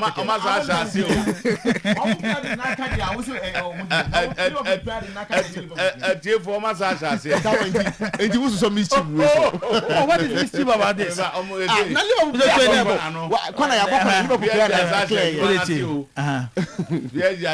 I'm starting kind of from. And you would enter me for hey, this is record. Only the money is serious. The quality of players Liverpool. Yes. Yeah, I'm in coaches now. See, yeah, any pro yebi. No be bobo no makugu actually. Meanwhile, Ubima between them board. They almost they are as good as you are. And the players for Liverpool do not Montina. Debbie saying. Debbie. There's already duo as when to be in Liverpool. Debbie. The PSG war at Liverpool ni bini say. PSG for coach, Liverpool ni coach. Obia will feed the school of Johan Cruyff. Obia will feed the school of Johan Cruyff. See it me ball for 6 minutes not touchable. We will do Holland on Beboni tutu. Ko wa be gu Holland man ni mase. Exactly. How do you entertain Coach Wayne? Say because last season he won the Premier League, and the following season Liverpool are virtually out of the Champions League. 6 on the Premier League law. Now Onessa must spend so huge. If more says way to spend that. I don't go PSG for no. Now there's some now you can. Yeah, I don't go more.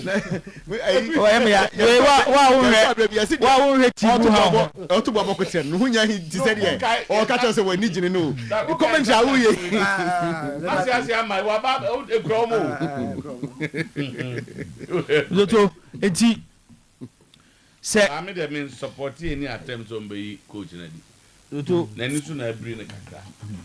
This guy won the Premier League with ease in his first probably quite disappointed by his injuries, you know. When Timian cut him now, give him 1 season, 1 transfer window, he may be able to put. When you Liverpool will be losing. Say Liverpool in your Champions League qualification. A huge financial loss to Liverpool. So we need sir. No, we need the Premier League. No, we need the Premier League. Liverpool let's say the last season no more you know. It's look at the financial loss after spending so huge to beef Liverpool team na G. I think the more alternate league last season. A lead to go. And a lead to second goal. That's what I can't. So too. And a lead to second goal. Then I share. Obi Bobo won't you find one carbon passing. Obi Bobo to find what you find and can pass. Also say I share. So too.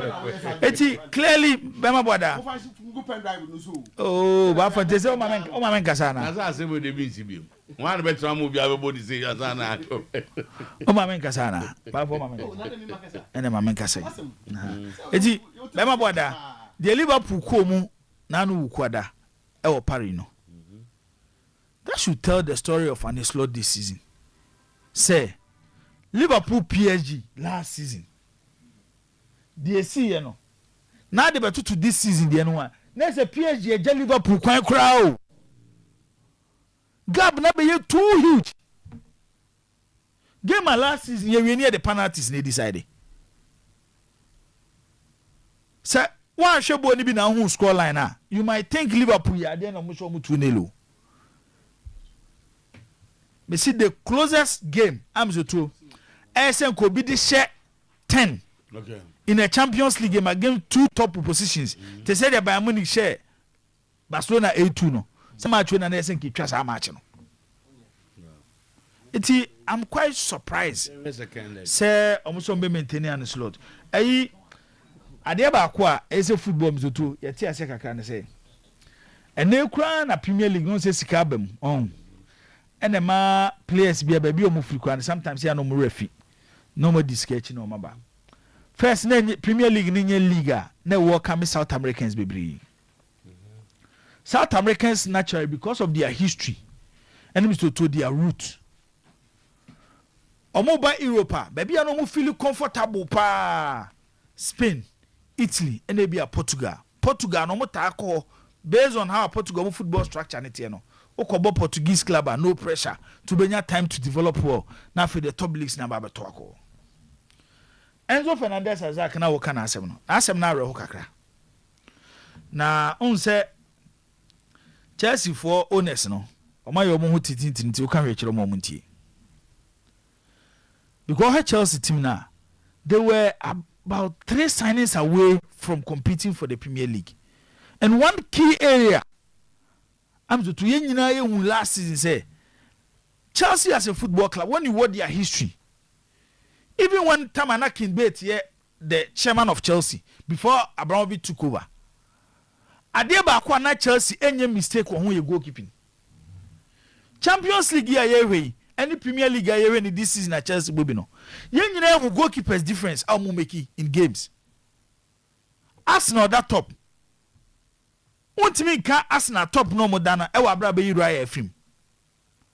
Even Man City kro mo da second no. There are games Donnarumma save Manchester City. Champions League year born weekend. Hwe Manuel Mr. Two. Hwe Raya Arsenal Sporting Lisbon. It's goalkeeping. One area. Team bia e bebo season e wi obeji trophy no. Untimi nyini goalkeeper sin chen.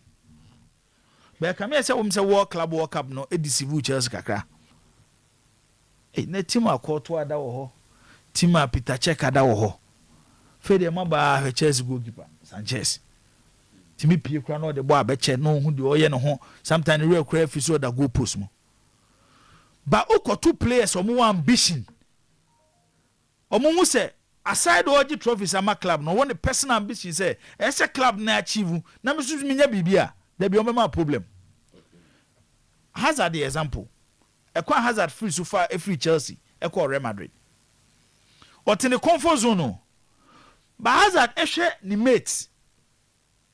Ne mamo ball ni so to the hype around them ne baby edo mo dudu na. Because they are winning the Champions League. So they share. Yes, Gary Bale was a fine player, but talent-wise, when you also do Hazard.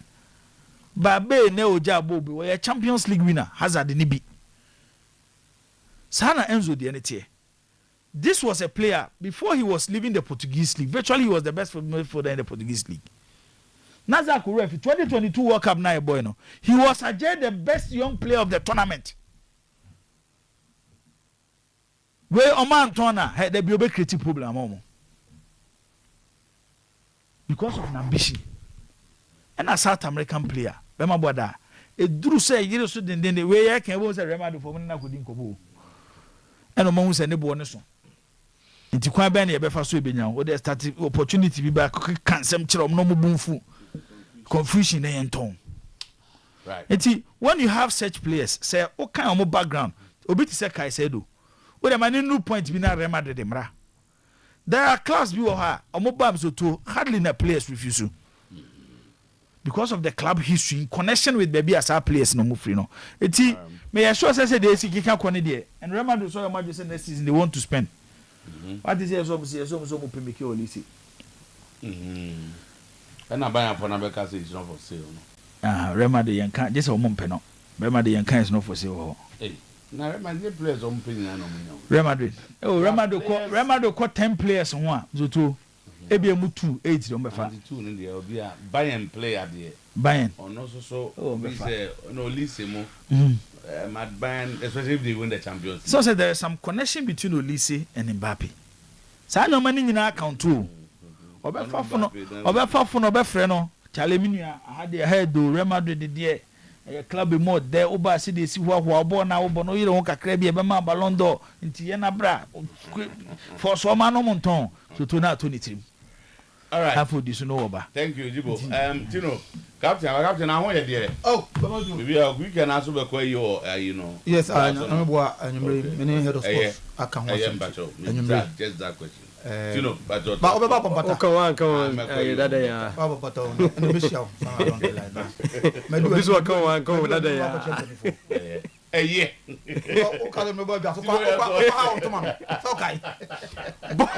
Bone Stars Season 2. Where a national grand audition. I mean, I was a Benedrusa. Now the TV now Shayana F. Papa. Namrantena, you set up no a cartoon bro. Not just say, Kwesiada on the 12th of April. You come a Biase Cultural Center. Yes, Cultural Center. Any idea ni etre. The Mamenka was over Shamo Fran. I do much idea. Oduma kwade dum womuna omu eyine dia ya na efe papa eno ntibra na nipa opasa wota na chi no eye kwasi da ye akokosi ejei amenka wo se no mienu kan na je se Oyerepa television edidam emewiase nyina no enya bi ehwe eno ntibra na fa support no be ma abofra wo pe no na vote for no favorite contestant said the be ya ye betumi select into the final selections na nyama nyina akoyie bibini wonti ase upenchiremu bi numbers ni emienu 0247 907 903 407 0247 903 407 0242 087 473 number simi onu frese asanse kwasiada and national grand audition Bone Stars Season 2 baso ewo Kumasi Cultural Center ye fropa na maka wo se wonim franco dia na onim se enyama papa ena okra edeba nanso nyama pa nyina no nyane tirimode wo se da bi sidi no dollar na bada nansen nanso nya hu bia saa eno nteda so gyina brane ne ma no wajejem kama edi amawo ni nyina ne se phones be me ansa de ni nyina ne bi kra wa eche de mawo Nokia Samsung iPhones no wo kwa wo ya kasa che type a wo pe uwie sa wo se ne yemra ne mehwe ofie ho ema na wo yuso no no maboso me na yisi ji wakotua bum bum bum sanse ayedada twon dodo kone de no wotone de no a entwe nyina no dodo washing machine microwave blender generator CCTV camera function monitor video anytime anywhere nyama panyina no ono na kofa edeba wo de aben adum ene ntwo no mu ha no mo uwuram ewa jebe joran krobata ne ba ko wo ho adum old melcon kofo clinic challenge honso ebie wo ho na uwuram ewo new kejeti also a honso ba ko so ewo ho no mo number ne 0245 316969 0245 316969 eyaka ya ene didi akoniaba na akoniaba nso de se yi no kasa na nyakoniaba ya akoniaba ne anwono nya akoniaba kese unso abo na akoti no de ba kese akoti wo de ba wo benwono ene yesi akoniaba ese busy obi betima busy no onya hwe busy for nothing ni bi no nti yesi abo no koti ne tua na na kese wo ba benwono prebu nti akoniaba ena na make out akoti no nti o se ye nti azi nti na aka ya but that top level de akoniaba ne anwono very good okoti wo de ba benwono boss eti me just so bia bi twa diwati da da waje ni come here oh we are so friend you both see have Judy eti I go 20 motos me ka o se ka ne de no ne de ko ba bia anu ntia na emane how ebu ho aye todam ebi nso de bi e bo adwuma yie pa na ukowuram e wo Japan dia ka sa papa pa no aye Toyota na se Honda wono ana kra edeba wo so ba na so ye na so wo de wo pe American na se German car sa eno so ba kra e de amawo wo kra de amawo ka ne bi ye Toyota no a Sienta Vit Beta Honda Step Wagon Vozi honsam na ye ide na so still ye gode ye private di kwa ya sorry enu ntino ni nyina no wo ba kra e de aba bomodim na menka wo se say me na dey private ko aso Vozi no okay about you want some now okay ana making okay say me say yes na we mamrantia no anya sa no mo kan be o man kasa am say it should be used for intra business am van ko kwante o say abi akwa de wetima ko o wetima ko easy ko sunya de wetima ko oh ba wetima ko you man kan so hey ready guess me who yes kabizo dia so ba kibo lazima brema magojina ala wasatu aso na what station ho asi now load over wo dia wo huru kra gobo we wo dia okoda ho na de echi what should there enti Toyota bosi ela busia o pa do so ka bi edeba baba de so hwe no kuma se yasanto a before so bedu yasanto no agrike dan de so no fitia ne so no ne dan bi anase ne cars ne bi ena sisi ani mu hono no eye 0249 Isaac na mana me ma wo no 0249 849 972 0249 849-972 number ba kupei Pafra Isaac Zia na ka no on kramasan so bon beda from team kompu Ghana de wunya na nyema to na su fie no bi ba no hunu a eye guy ankasa wo se obi akonya no to bia no wante aka 2 days na just wo kapo na tum wo se promotion na wo ye no de obeto bia fu na so ya just phone so de what is so 40% discount of way and tensi said de sabe bodam ni bi eka ye no eno ntime ka wo se e bia wo kwa Samsung phone na wo pe LG Lenovo Tecno Infinix Itel Huawei ni nyina no a 40% discount off. Was a main car was a shopping best 1,000 Ghana. A woman as a Easter promo yarn that's regional. And only dear you stand a chance of winning smart TV 98 boy casino near Tam Eddie amount. It be a laptop and a bill a mobile phone. Nationwide, Boraho, Natonya Mapa, now computer Ghana and also a 030 275 2020 030 275 2020 0243 143 143 0243 143 143 Esidie obi antimi sre obi die ntu kwa de bera data die yi obi die na makoje obi en ho a onim ho bibi menhu ansam kwa nwumra na akosi nam de na de akoma no na mo sidie de wo sre no an ye hwe obi blow fuse obi so bo na mu na ne se no burogu ni nyina no ene se won ko Genjamin Dental Clinic ukọ ho no mu a ye examination consultation root canal treatment RCT asana making teeth whitening braces jewelry restoration extraction teeth replacement ni nyina no ye be ye de ama dentist no akuku damo makwadare ni akeka o mabom tuko wuram e onungwa main law station kan ya mo ene guo mo ye ho adwuma atomic dam kwa benya run about won se obi ho kuma se de ye no ye ko abrepo off Bantama High Street no so abrepo junction sana make tachiman ye wo krabata na ba ko magazine off Kenten Road ko fodua e Tadisco Junction and afi Central Police Station mo afla wono e opposite CGB Bank GCB Bank yes and tamale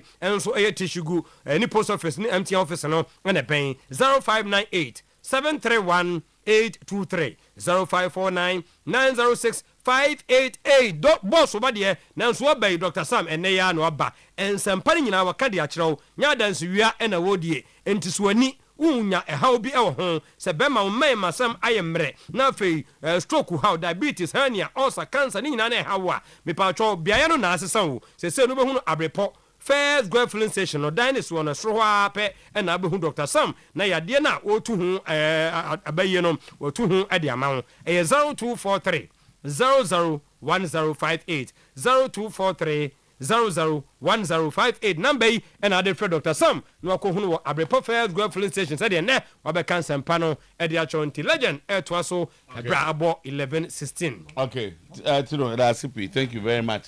Anti ba for ebe na ntentem your room na captain my end saying ono na na boss baby are not what yes okay so me boss that's what boss okay the deputy we are to contest intended me boss no so we the protocol and comment yes dia dey obeja o position we na hono juice is in you juice ya pa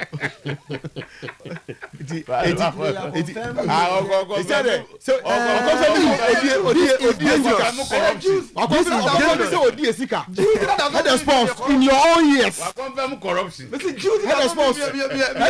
in your own years wa confirm say odi esika say this come yourself and go commentary no God boss you God boss you very good boss you let me talk information information and juice what tell away juice ni go ready class what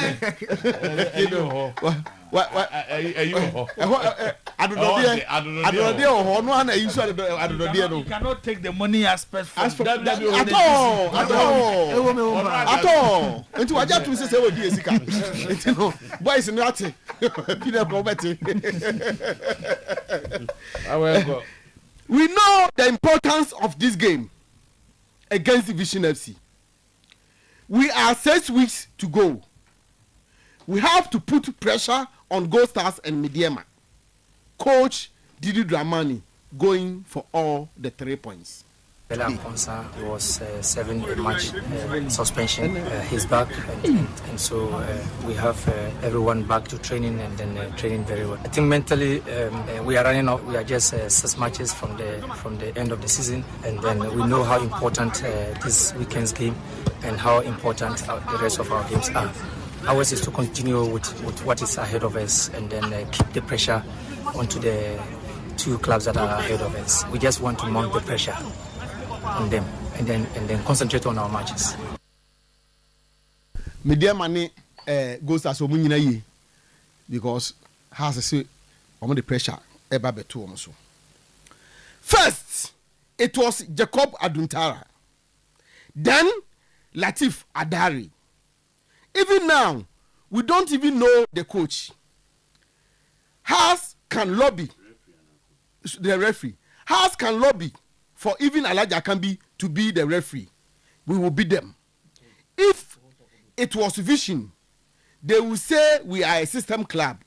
Now, they have succeeded in appointing a 23-year-old Nana Kofi Amoa, but they will fail. Vision FC not happy with changes of referee. Tama, information I hear picking here. Vision for they say Omni has match in Ochena. Na Omo Vision crown, Omo nim referee Obabidi match on Asatene. Sabria Yakasay. The has for platform bid who says yes, gentlemen be your friend Nana Kofi Amoa. Onona Obabidi has for the Omo Yahweh. Officially, no, if you announce you na Aduntara.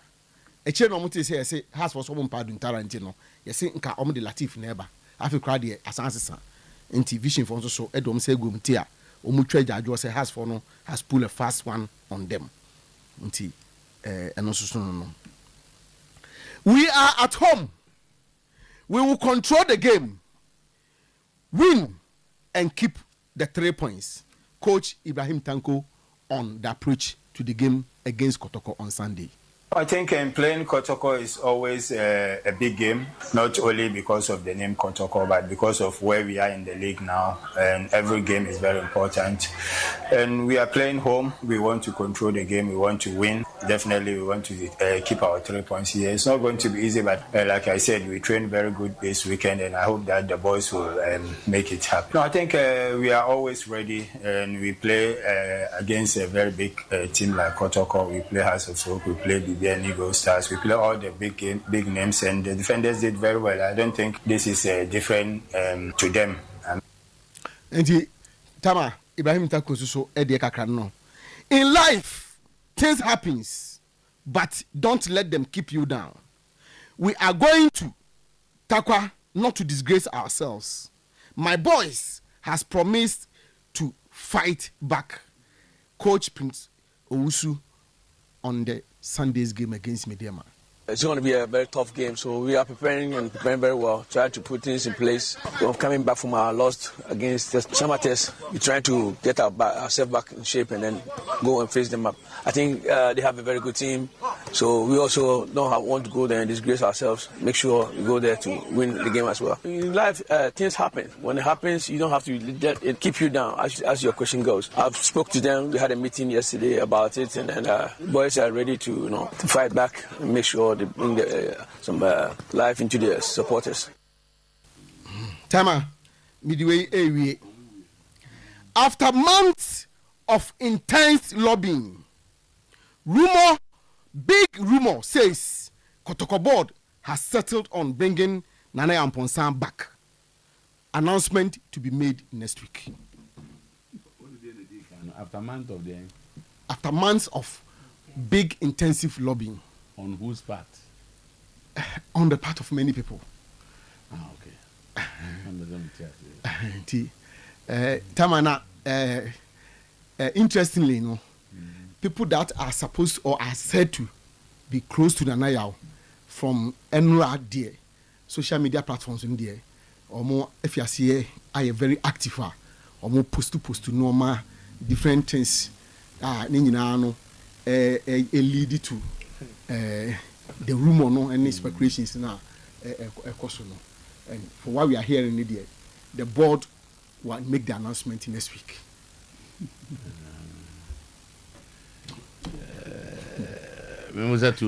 two questions. Wadaroma, Semitime Yano, Wadaroma. Do we trust this source very well?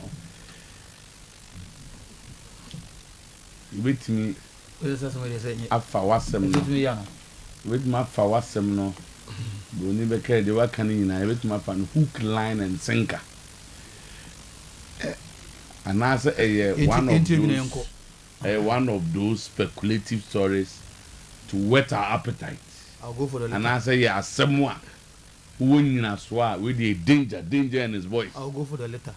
That's speculative. Go be able to. I go grab me with the pa.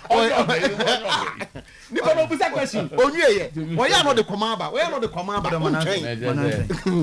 Source oye di ntino. Yes, so ye pay free betimi dey didi nkomo. Tama, may use various sources.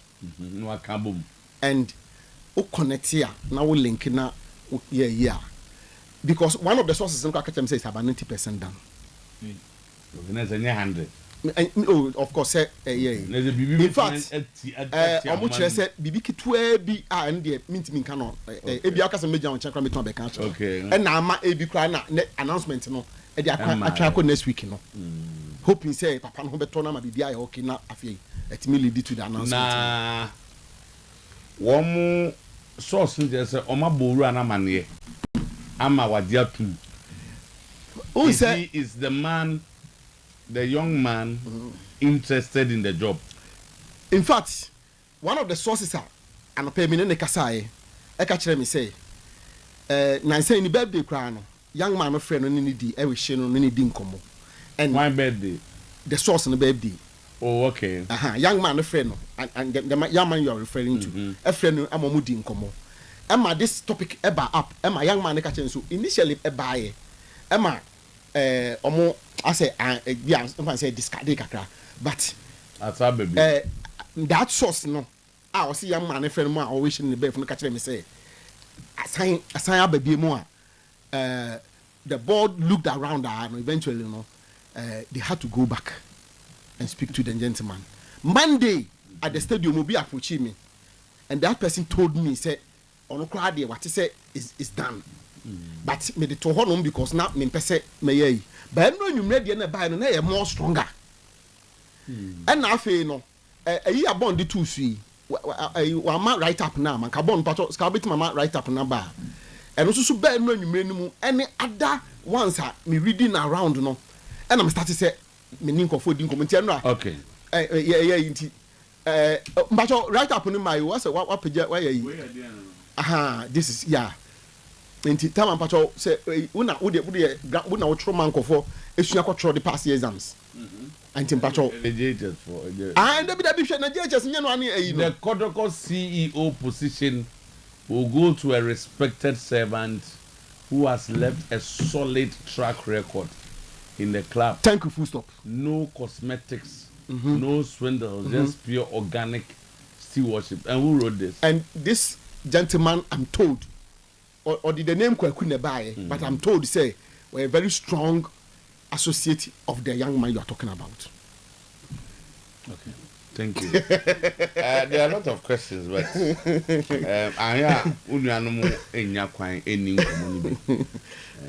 but in the last 3-4 minutes, I will start a story. Obi was studio 7 times. 7 times. 7 times.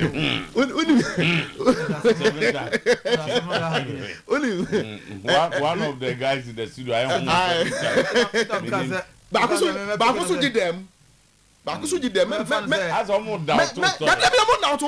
Men too no myself. Who said Tama? As a me, the me only just almost new story. That because they are speculative. Okay. And to the own need. Say Kobasa sama unu apanyini aka. Watu ni dey speculative. Ekobasa bemu a o de ne ka sen. And the first time I made doubt no. There's a specific question. Because wa get juma papa. Wa ye juma papa. On promise it. Say Hariampa ne. My friend of Martin, you play busy. Send I do in way. Tinambuza say, "Oh, the bemu." Okay. Obey no day. Me oh no. SM. I don't make me at all. 5 boxes. I don't make me at all. What's the say? Head of sponsor say promise 10,000 Ghana. The idea man say and I dey go travel. Oh, so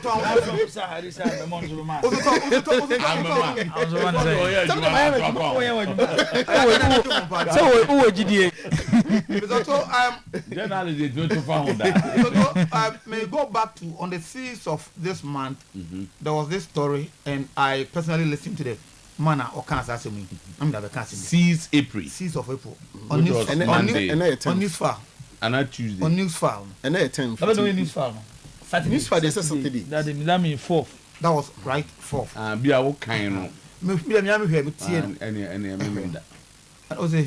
Na Easter Saturday omu news file. Yeah. I don't think Kwesiapia has the firmness needed to control this team. Bang microphone. No, okay, but okay. Just so what's it? I don't think Kwesiapia has the firmness needed to control this team. At this stage, we are dealing with high stakes. The World Cup is not a play around like the Cup of Nations, and the storms in the Kansas. Now, so news file. News file. Anna Omfreno. I listened to him. I sat behind guys in the back on an interview. David.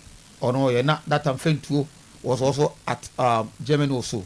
And I'm correcting the friend too. I don't know sports. Okay. I'm discussing coaching now. I know Kansas now. But to be honest, Seme. Nothing and what is I said then I can watch him because you have been here a couple of times. Yes, the Black Stars coaching issue, okay. Even though I've been hearing some names.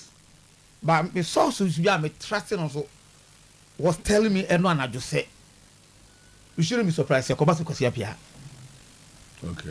So, maybe it's possible. Okay, even though outcry. And just outcry per the arrangement. Okay.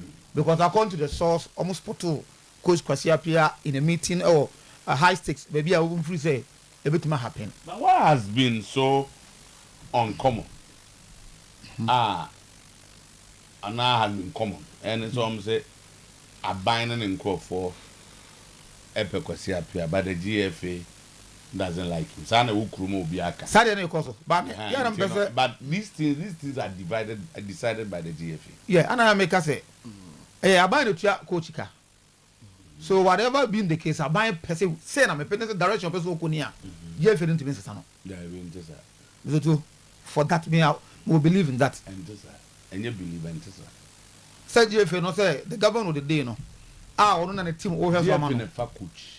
Of course, in consultation with government. Okay, took off our coach, the coach is $200,000. I buy him into Mintia. Me dear, Messica $50,000. Me the example, when Casas and coach $50,000. And they can take care of a certain coach we. You have to back at I not politically. I buy MPC and name bo beji ama asemba the Arsenal. Yeah. Because the Black Stars coach will work with the GFA closely. Yeah. The players, everything.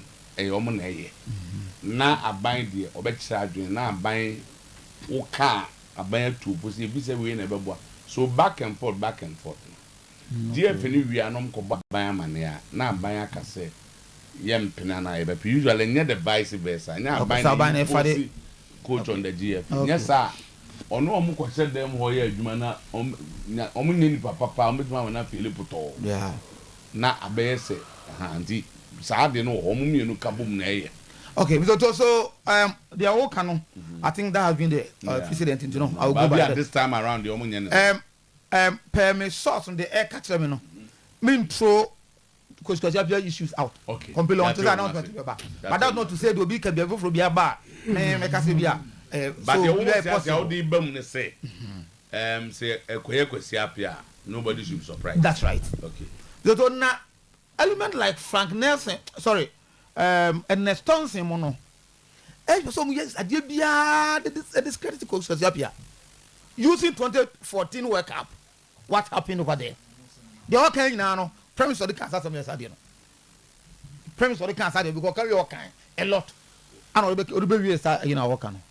So yes, I respect this man. The judgment and a lot of issues are Odiba on board. but so not all the same. And yet the biana na sem ebetime raise paramount like the working. When Ogan was 2014, Obel you coach Kwesi said they see your Black Stars on a year. Why Pan Ogan onim the course 2014 whereby even the vice president go there no compromise sika. The GFA Black Star na no and your coaching kwa. That is why almost your management committee almost give bonuses. Coach the end what happens on the field. Yes, behind the scenes, that's a boardroom. Coach, I want to with my but so man you must say and your coach Ajuma. So Black Stars work up no paid for. And the FIFA no contract no way, that's why what the bar say. Players no, and so more offense what packages. And the government of the day not say F no. And I will make arrangements as animal are done. And Sana Mako. You could do honor. Mr. Otuo, I can buy a boy yet dear. I can buy a boy yet dear. Now why you want game player stand out? That's the game against the eventual winners, Germany. FIFA uploaded that game and nay that's what I want him. Coach Kwesi anyway. But say please any camp because of bonuses. Why do you blame it on the coach? Untu has come from our place.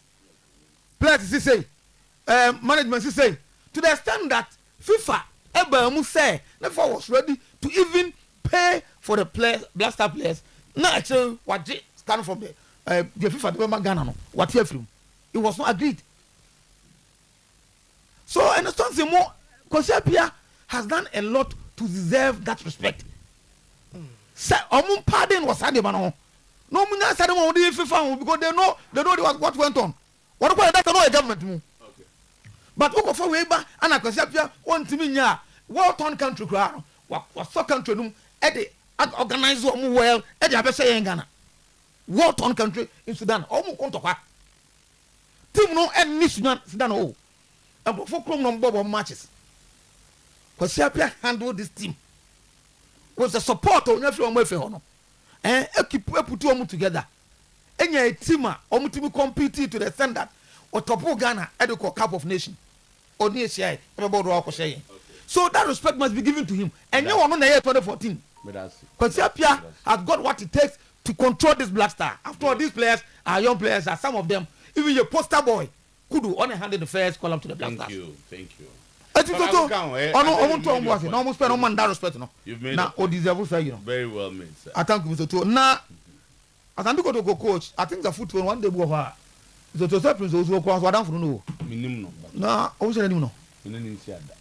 Sir. I'm Parliament no, I'm surprised. What's Canada? Okay. Then maybe I may borrow for be a man nakoka. Okay. Go media mean you close pa.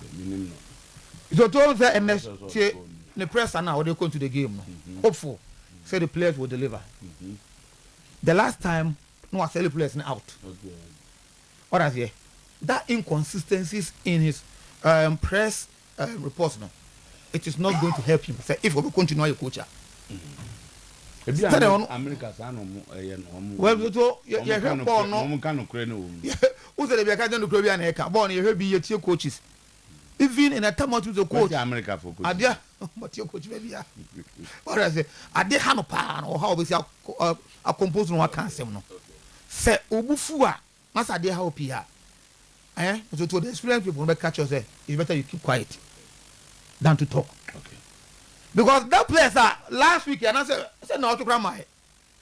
Now they were giving out no Bianca do be country no. And then the same players is giving you that assurance with my question medium high flying medium open league.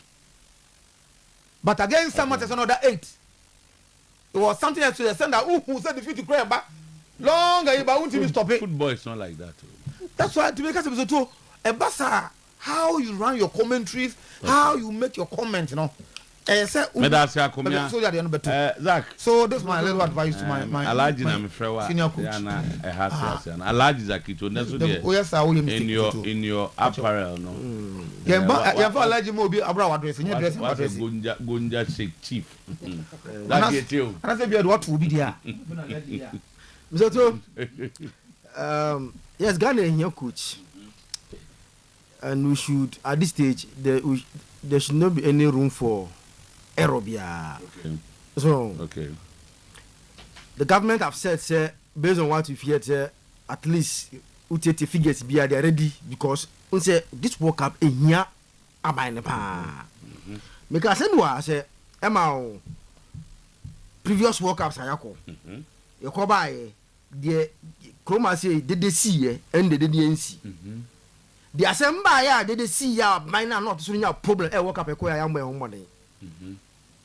You come here boy home money ya Ghanaians love their national team. The more originally know, they easily forget about a lot of things. But you go banana bibi and see it go back after even for World Cup 20. Now go AFCON. Recently during Koscielny's era, AFCON kwa ne boy mwade semi-final, final. Sika eko shegu pa. Ba na Kruma say didn't go so Kruma say. But recently, the attention and the discussion focus on budget. The government any break because they know if they fail at the World Cup, the discussions they be so because the amount of money being mentioned, the supporters here call the players and so call and the equal spending in terms of World Cup in Yano. You call World Cup now and so too. They knows the pressure will come on them. Okay. So no room for error. So far, the two coaches here. Yes, Paulo Bento. It's on a day Korea by walk up now. Ghana for Serbia. It is a man. Say I feel the man respect Ghana. Me my pa no. Look at how much. And here. The 10 minutes video to so. Kruma so nka pressure. Debut quite out of the you call what kata. We had 10 minutes or so. 3-2 you know. Okay. Then ni bia one to no Kruma Kruma say. Na man here they don't bad him. Chana say na fi don't spend 10 minutes. Na say 10 minutes na. Korea for the Ghana for firm no. No the 10 minutes I know what. So they say respected 10 minutes papa I'm for example, yeah. So other than Korea Bass I walk up. Even though we beat them 2-1, but they still qualify from that group. Eko Monim and Sana Brazil, Eshom for 1 a frame. With Portugal, yes, the Emaya Pamnia Heroes. Who said Odomoko World Cup in 2014 and a young free move group stage. Then over 2016 European qualifiers. The first match and Albania be share no home. But before they know the Marco Euros semi-final. Only lose to the eventual winners. That was Spain. That's great Spain team now. Dominating some period no. Yes, he's a fine manager based on in terms of baby our and the standard there. Go back to Ghana a grade A. African coach a grade A manager. Over crazy. On say ya Portugal on and off baby one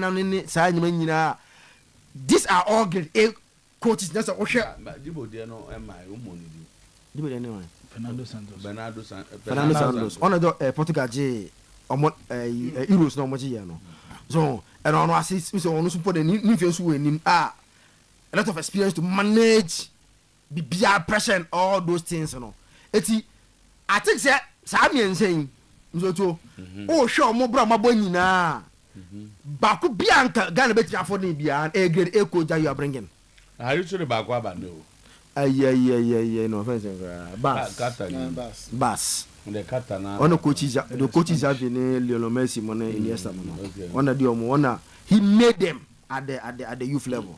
So on a chomo how to pass, how to dribble, on a chomo janya manina. This air can wait. I said, didn't you pay when it's when anyone to play a man?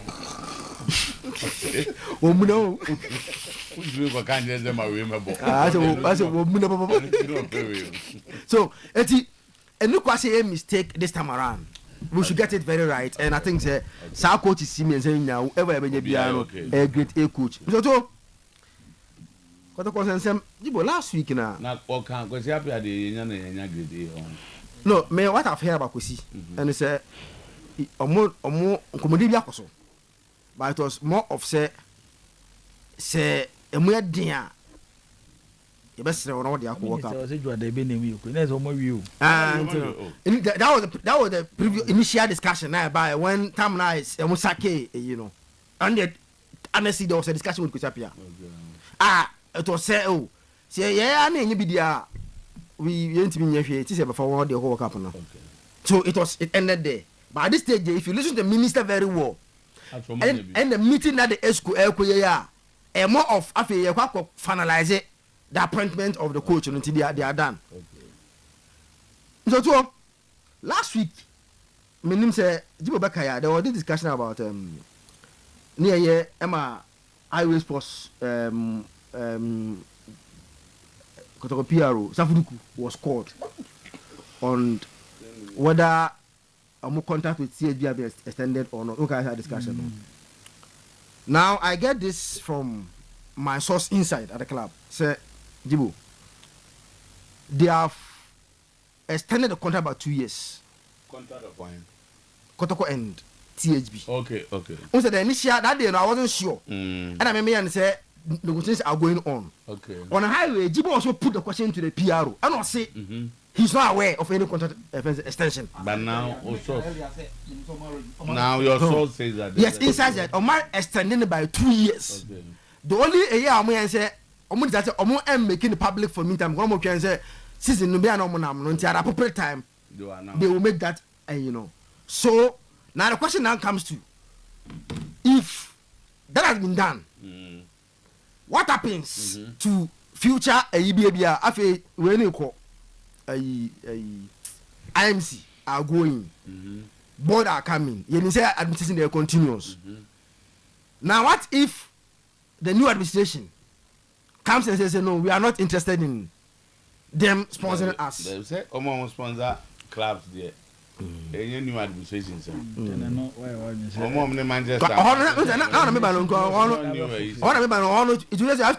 have to pay him. Their relationship with THB has been fine. Now some when I contract they more it kits them well. No, for kitchen is like I told you, in just a show the best that you can find. You know, for 2 years now, they've signed the 2 years that they want to still continue. And what will happen afterwards? I'm sure the extension we are bar. The board might have taken part in the deliberations.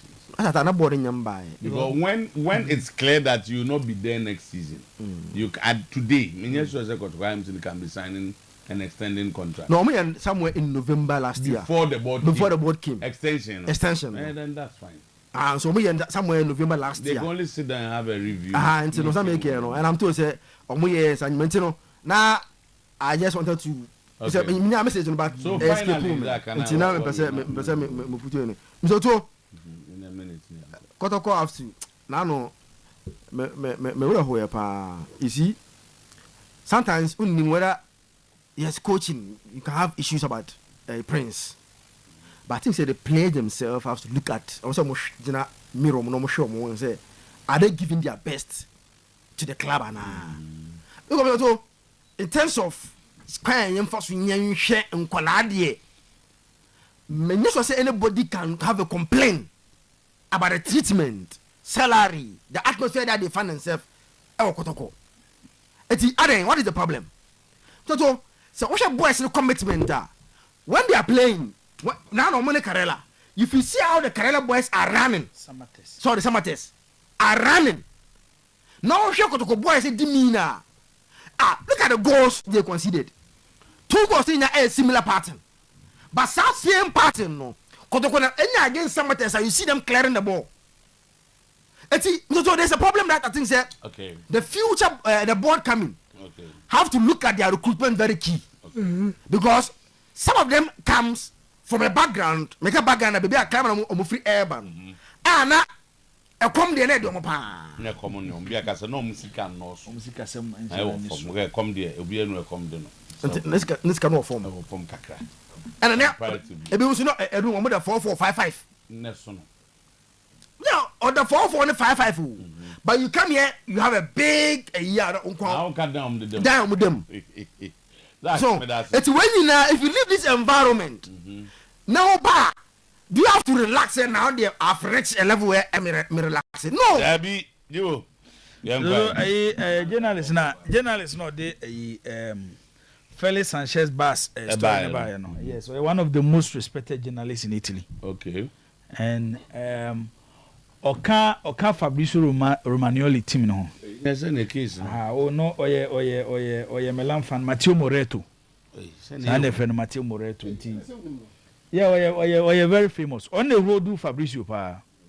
Especially stories away Italy there when it comes to stories away Italy. See a case will be near football stories with Italy pa there. To be about closer to him. And a do time here in the Spanish, or very strong war. And to know what the story about, the Italian football, if there is one journalist among the Italian football, trusting the Panams to you or not. Until no story ni because trusted the Matteo Moretto. Matteo Moretto. Until you my friends is here, Busana. Who Busana there? Baba Gangana friend. Journalist no. Yeah, journalist no. Ana me Busana say, where is he coming from? Meaning no. You want back to it too. So eno ya anti asem de. Asem da ya anti ene say the face of the Black Stars, Mohamed Kudus. And kwashe training ase krank ye hwe ni musa ge bia ka weekend obenya minis kakra na wabo e de amato na mospe ese training ana Kudus asa akopre ma ese ye no operation whilst Tottenham force no Ghana yesu because ye ka Kudus to enable Black Stars no yentimi mo two players wa bebe Kudus efrim and he's the creative force when it comes to Black Stars team no. Nti yemu bitama Ghana ne Germany ne Ghana ne Austria na yebusa one question say yamfa say sabe na Kudus pra ena ne yenye Kudus I don't know to ado ko use Jordan as a number 10 whereby you nim say Jordan nye ne position no kese nke timi use two friendly games no obi ti say Augustine Boache mean say why no e French league ni man at that position Zoto this season in Europe remember say you Kudus fewer Kudus is so cementing the place of Black Stars. He is the best as CSS scout for players near my local league near for Wamonia Yebiano. But Otuo-Acheampong say Obeko Akobo Jordan ho. Until two friendly games na a boy no. Ya sheda nya player bia or casting in the mood of Kudus. Am to use games no e dey attest no. And na dey bedu baby and dey win. Na utna si din na we Black Stars nyoma e pese ye any place ye wa. Emi the son and says yes afidi o ati asese horse no do moba. Say my catch was a Black Stars na kapi. E honye.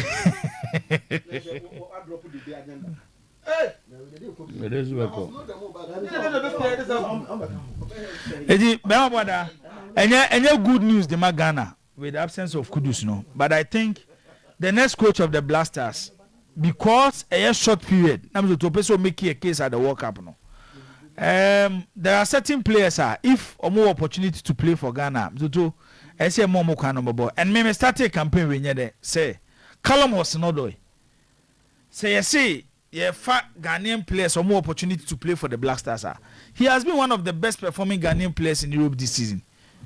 It is a quite the honor so about Black Stars I don't know to see in the coin football nye game so to the emotions ni sentiment come when you are taking big decisions and I'm maybe a friend and our man is on your man there be football and kakasano so obeba no obema resource am an opportunity Blaster players number one never Blasters match ye ntua ne car was what they say na eko omo nyina mu na because ye ntua omo ka omo yire ye no magi sika nti kakra wo ho no coach Kwasi play no se dana mo ye ni man ka bi na ade bu wo Ghana ha abema bo dey say hweniye Otuo-Acheampong kura coach Blasters Otuo-Acheampong ya ntie ne Storms ne e wo Ghana ha e Otuo-Acheampong is it because on eket mo nenam fofo no omo Otuo-Acheampong kura coach Blasters sika akono kura coach Blasters sika akono ne yonku no Kwasi apia local coaches e wo Ghana ha ne say na yesi eyi obi amena be coach Blaster omo coach nyina why na ne tipen ne Kwasi apia Aye man akwaye to say as a coach Kwesi Appiah no on deserve so coach Blasters and on some fantasy man Blasters just because onafo for na ketimo o kan wan lawyer no Thompson okay tamo ye Kwesi Appiah akofa sika akono aba no for the level ana Kwesi Appiah duru na hwe sika akono okana no tum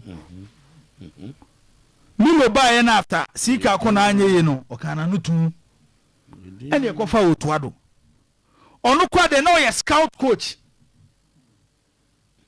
ewo Dortmund esu ya antiso obi e kasa wo Ghana hawo Lionel Storm say what is what criticize FA when it comes to selection of coaches in the history of Ghana football when it comes to national team FA bia ni wa wabo Ghana ka wo coach wo ti say FA show compensation e twetwe de ama ayi when e be free coach Kwesi Appiah says Kwesi Appiah nya de o timi go chi Blaster ni e po bia na ba ya de a chen coach Kwesi Appiah sisika akono Milo by anyeye ye po bia na be similo ana ya de a chen Milo yes Otuado ni nyina se na ne so ti kruma na otia ya nti onka it is sometimes baby I know mo draw mo lines ni free no me no opportunity to speak to coach Kwesi Appiah but from what I'm hearing Kwesi Appiah come the adwuma na mana wonye am say na yire kura nya na mana nye but nay say yes a local coach to lead Blasters ah so ye will be a ni CV better than Kwesi Appiah ye ni bi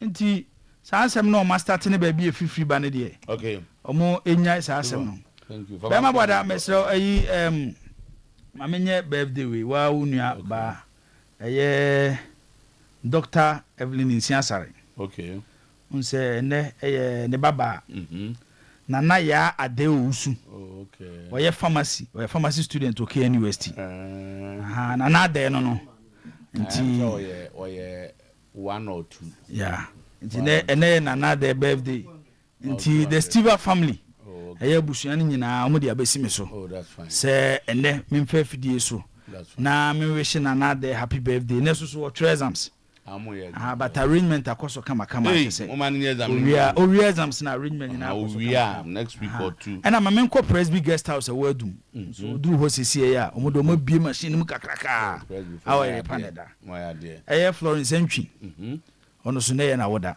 okay or Presby guest house oh fine ti yem fa fidie so na enwe she Oyerepa guest house Oyerepa guest house okay yeah Oyerepa guest house all right enti matiso say I'm saying they kotoko no mo be start am youth players na bobo mo games ni mrem but mrem that's good thank you ma me bi oso am ono so din birthday and you change so me feel say board no based on the ecoso no so there should be a revolution e was Asante Kotoko okay there are a lot of areas the team will need changes all right so to the mention say because mami do na mresa news from me ba me mami back oso am ye fa na Kosu Aduku and then birthday mami pa also I mean no and I Christian service assistant bi o lady bi friend no Jennifer ni kunu police ni Jennifer wo na ye and then ni kunu birthday friend no chief inspector Papaya o say chief inspector o ICT information room central police station and one no dibo jabe